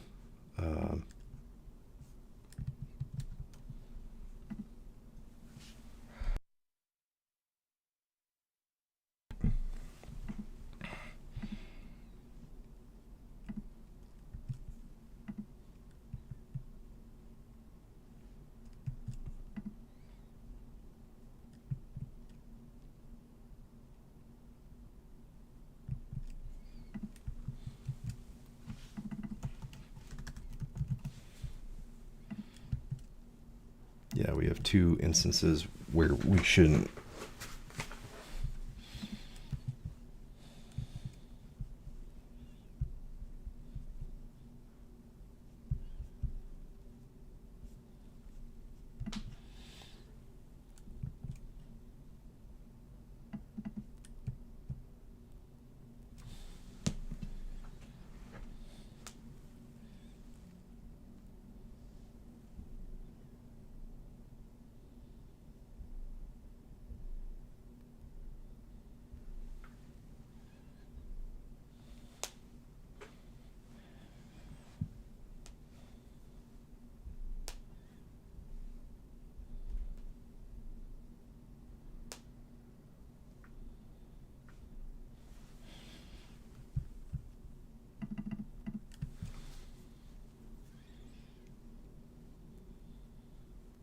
Okay, gotcha.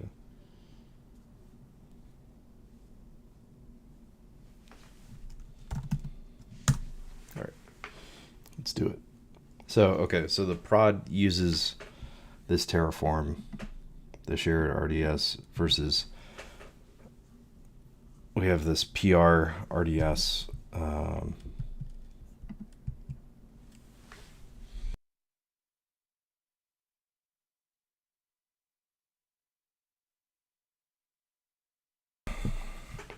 In the PR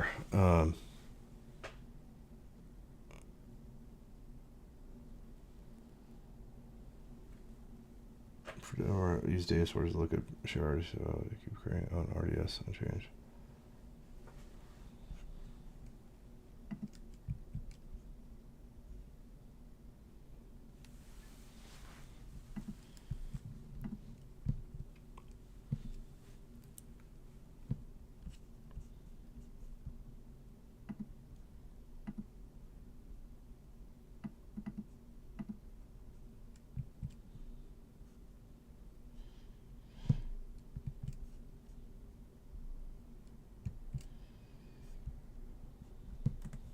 Actually,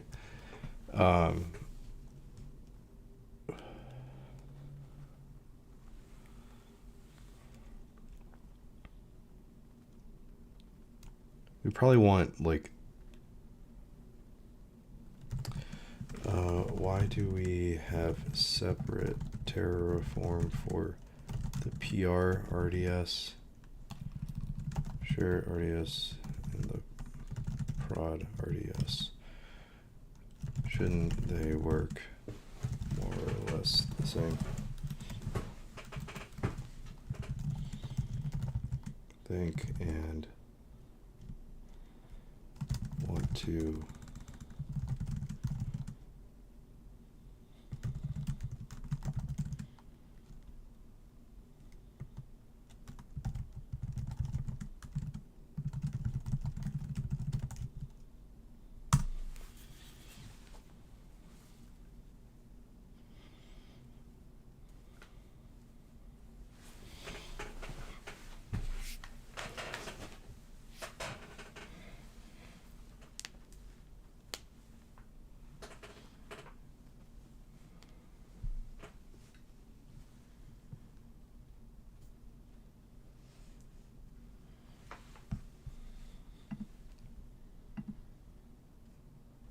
ooh, nice. We're at 72% usage.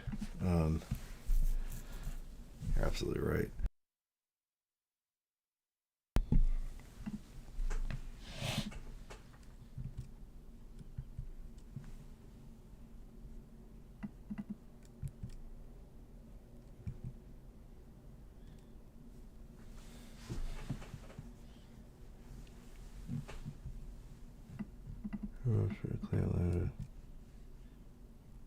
Okay.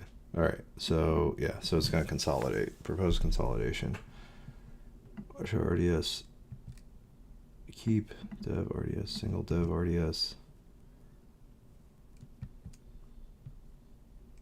Clamp lambda. Okay.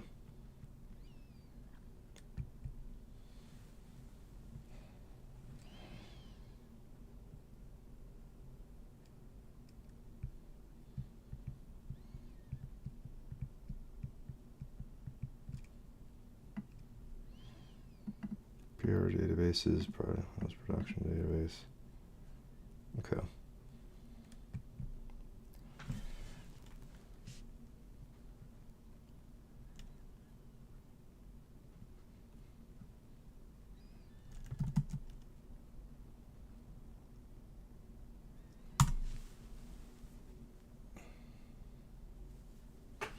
So again, like this is, I'm like, I had to think through how these things were getting used, and you can't just turn your brain off. Like you can't just like not be aware of what's going on. So I'm like, I saw it creating like two different things, and I'm like, aren't these like the same thing though? And then I kind of like push it to say, hey, like let's use shared Terraform code, and I want these to be like these environments to be as similar as possible. Keep rocks as dev, single dev RDS. Redundant, keep.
Before running, let me restore it. Yeah. So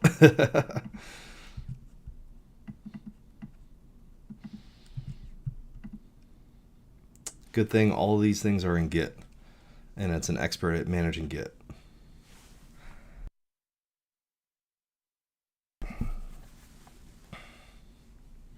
This is why you version control, folks, and you commit everything. Yeah, make sure everything is in version control so you can restore things when your agent accidentally deletes them.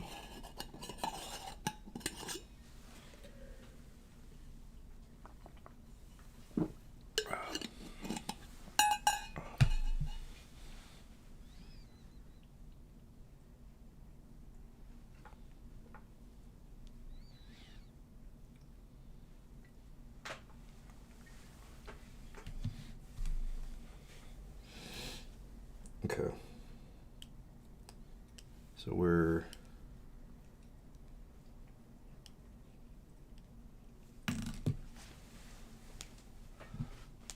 destroying a bunch of stuff.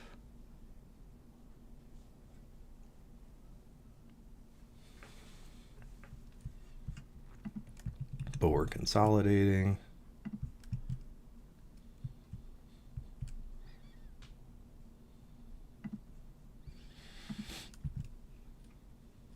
So yeah, we're deleting this one.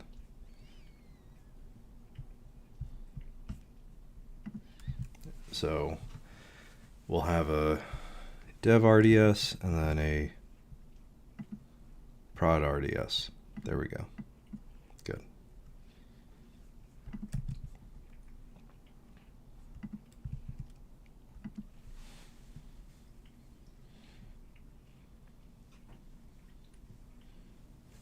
So both, like, what we want is consistency across the environments. We want dev to get deployed in a very similar way as prod, as close as possible.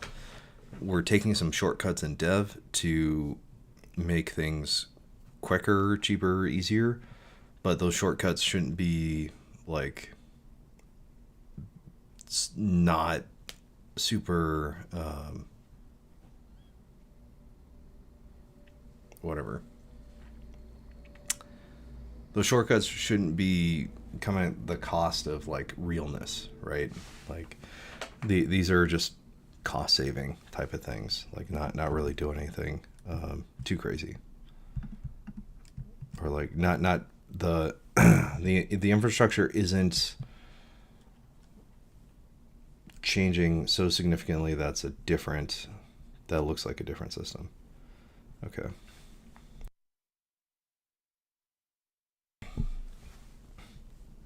Okay, current month,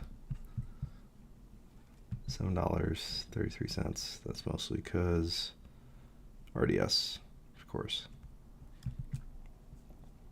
And then, okay, yeah, that's that. And then prod is going to cost us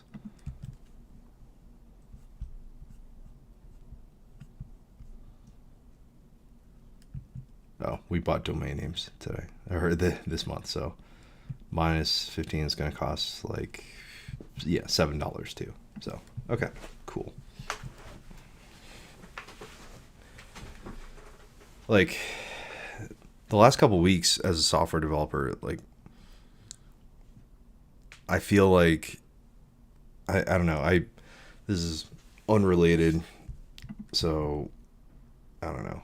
Like, I'm not gonna, maybe I just put this on me just for getting all up close and personal. I think once you reach a certain level of income and your expenses are covered by your job very comfortably, and you can do things like order DoorDash or budget, I don't know, vacations and things like that. Once you're above a certain level of income, you need to invest into yourself. You need to invest into your continued education as a professional. And I haven't been doing that. I've more or less been kind of like I quote unquote invested by buying books and stuff, but like I need to read those books, right? Like I'm not doing the thing to get the value out of the books. Like I've spent, I don't know, hundreds, maybe thousands of dollars on books, and I haven't actually gone through all of them, right? Like you're buying the feeling of like, oh yeah, I got that book, now I have the knowledge. It's like, no, you got to do the work to read the book to get the knowledge, right? To have the thoughts.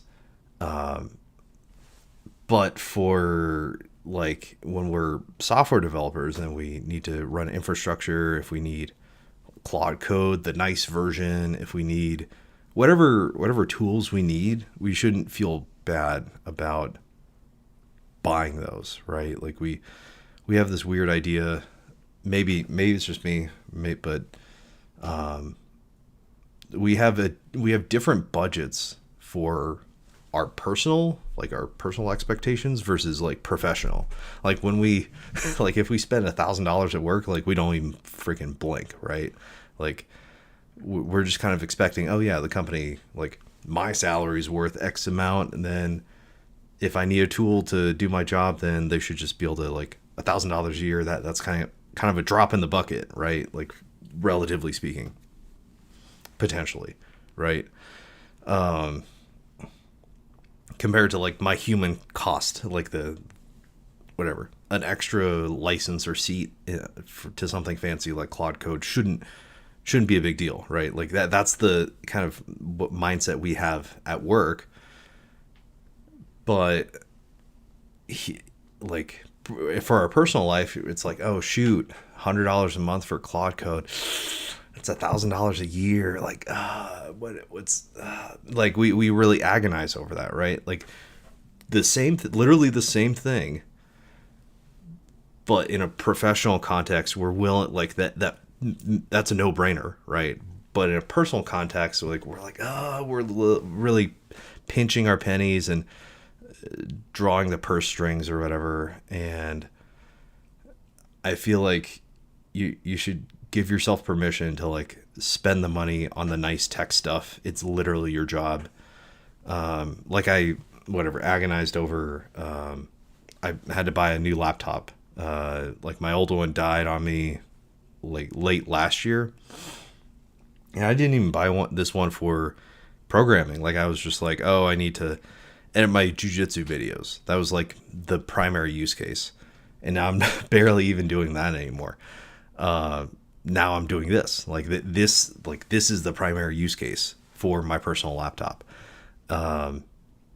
It was $300 a month because I put on the Apple credit card, and it was $3,000. And it's like, you know what? Like this is my professional tool. This is how I literally make money.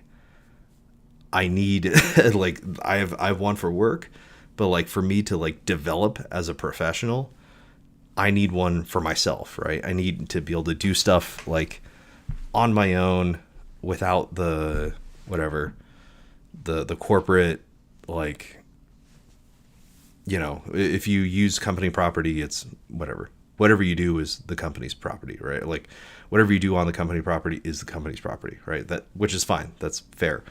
So you need your own personal one to do your personal stuff, right? So yeah, just make that investment. Like if you're watching this and you're on the fence about buying a new laptop because your old one sucks, you're pinching pennies around certain like professional subscriptions that you would get a lot of value out of. Like for me, like I'm building an entire app just because I pay $100 a month. Like that is a ridiculous trade-off. If we're talking Alex Hormozy, $100 million offer, this is a crazy offer, right? Like all I have to do is pay $100 a month and I get this like wizard. I get this developer wizard on my team. Like if I think of it as a team in a corporate environment, like I get a literal like genius to help me make an entire app. Now I'm like I'm super confident that I can do everything end to end. Like there's no reason I can't, right? Like the fact that we have this technology now and it only costs the nice version is $100 a month, then what are we waiting for? Like what's the deal? So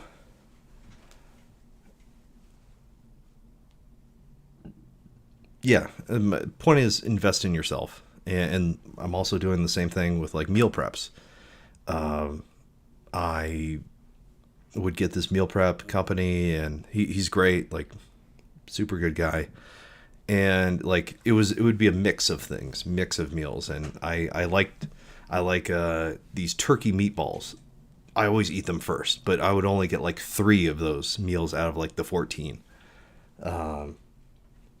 Versus like all the other ones are like chicken, and I don't know. I don't prefer those as much. Like it tastes good, but I don't like inhale them like these turkey meatballs. So I was like, hey, what would it take to get like a lot of turkey meatballs? Like half of the meals is turkey meatballs. He's like, oh, like $18 a week. I'm like, that's it. Like for me to get what I want, I only had to pay an extra $20 for me to like stay on track with my diet. I just got them last night and I'm like stoked because it's all of like turkey meat, half turkey meatballs, half ground beef, and it's just the stuff that I want to eat, right? There isn't like a trade-off of like, oh, I have to eat some of the chicken today and like be not as excited about it, right? Like it's like, no, like if you get to a certain level in your career, get to a certain level of where you have breathing room, take that extra money. Like, yes, you can put it in, like, make sure your investments are good. Like, make sure you're contributing to your 401k, make sure you have an emergency account, all whatever. But like, take that and like invest it in things that make you more productive, that make you happier. One, like jujitsu is the best. Well, I think it's up to like $175 a month now or something like that. But like for me, my price is like $130. Happiness costs $130 a month to like do jujitsu, right? Easy, like ridiculous ROI on that. In terms of personal fulfillment and friends and all that, whatever, fitness, incredible like ROI. So like find these like high ROI things where it's like, okay, Claude, I get a literal wizard, a computer wizard that goes and does and debugs everything while I'm talking. Like I'm not even paying attention to what's going on here. And it's like making sure it's cleaning up the right things on my AWS account. Ridiculous, right? Do the meal prep, buy the meal prep. Like it's an entire another skill set to cook for yourself, which you may or may not be interested in, right? Like time is limited. Like you only have so much time. Yes, we probably have more time than we think, in terms of like, scrolling on social media that chews up a bunch of your day or whatever. Like totally, there's an argument to be made for that. But at the same time, like your mental overhead, you only have so much, right? You only have so many decisions you can make. You only have so much like whatever stuff you can do, like for like energy in a day to give, right?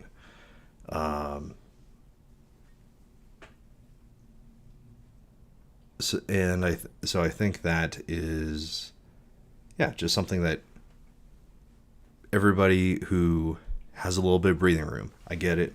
Life is hard. Like if you're struggling, like do what you got to do. But if you're not struggling, give yourself permission to like get cool things, like the high ROI things that will help you make more money.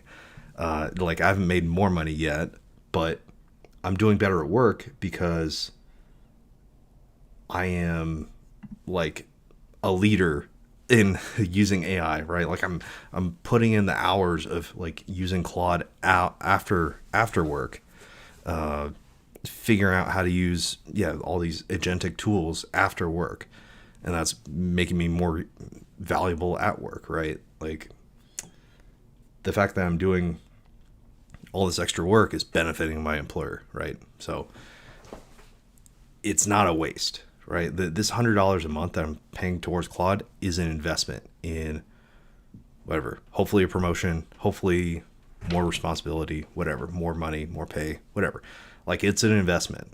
This is the easiest $100 I could possibly spend. Next up is like food. Like the default, you have to rethink your defaults, right? Your default is whatever you do like currently, right? Like if you DoorDash every day, then like rethinking, okay, the cost of a, say $200 a week meal prep service, or, oh shoot.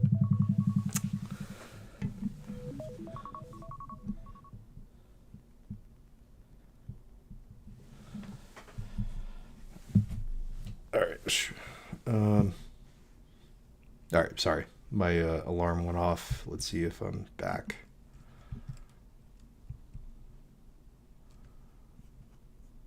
Okay. I think am I good? Okay. I need probably need to wrap it up anyway soon. Anyways, yeah. So if you're spending, I don't know, if you're DoorDashing every meal, like me, like, or every other meal, whatever. Like if you're DoorDashing often, you have a certain level of income that's, you may as well pay like for the meal prep, right? Like if we're being really real honest, and you have no desire to cook, right? You don't have to, right? This is, again, like this is actually a Hormozy thing. Is like you save time on cooking, you save time on cleaning, you save time, like you're buying your time back.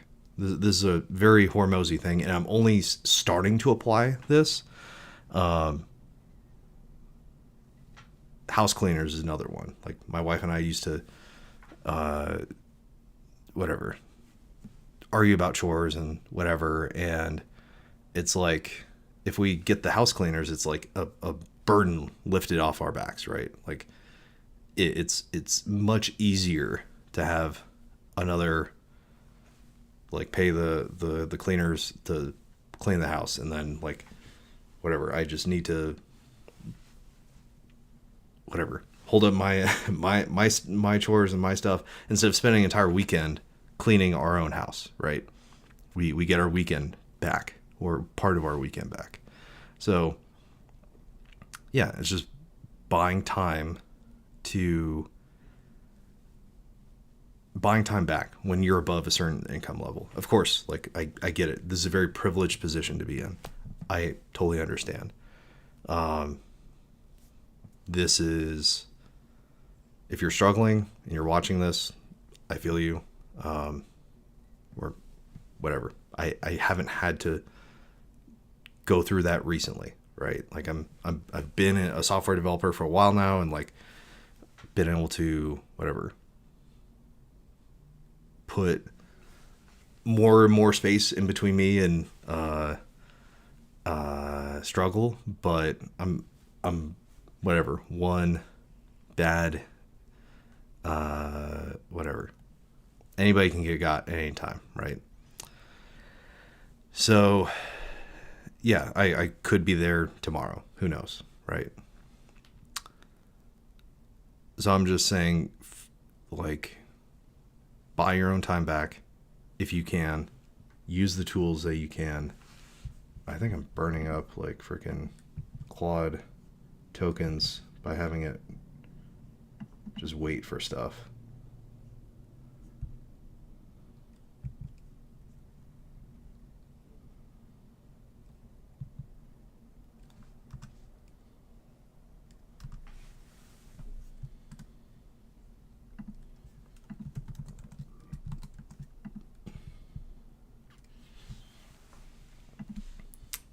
I don't know. This is still waiting on destroying this. It'll run. We'll see.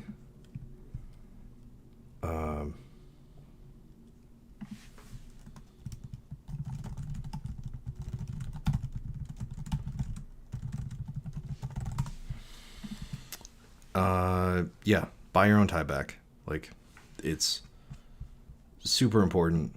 Makes your quality of life so much better. Improves your professional life that much better. And yeah, like improve your health, like pay for the personal trainer, buy the meal prep, do these things to, like, you're working hard at work, you're making the money, like use the money, like you're allowed to use it. I give you permission. Because I know, yeah, there's like, I don't know, Hormozy calls it head trash, where it's like, we have these certain ideas of like, oh, $50 a week, that's too much. Like $200 a month, that's like we every incremental like block, like we feel bad, like that we're not saving it, we're not optimizing it the most or whatever. It's like, well, you don't even know if you're going to make it to retirement, right? Like you're going to die at some point, and you don't even know if you're going to make it. Like, maybe this is a very millennial, like Gen Z type of thing, where it's like the outlook isn't that great. Like, you may as well spend the money now, trying to improve yourself. Like Hormozy calls this. I'm referencing Hormozy because like this is where these ideas come from. The S&Me 500, like invest in yourself. Like you invest in the stock market, yes, have a long-term plan, but also like invest in what your day-to-day looks like, and that your day-to-day is dialed, that you can basically automate, delegate, whatever major things that need to get done, that you're responsible for, that you don't want to do, or that you whatever, can delegate out, and they just kind of they get done, and you don't have to have the overhead of thinking about it. And then you can do more productive things like create a new app for $100 a month, right? And just time. So yeah, anyways, that is the end of my spiel. This is still deleting, destroying. We'll pick that up next time. Anyways, thanks for watching.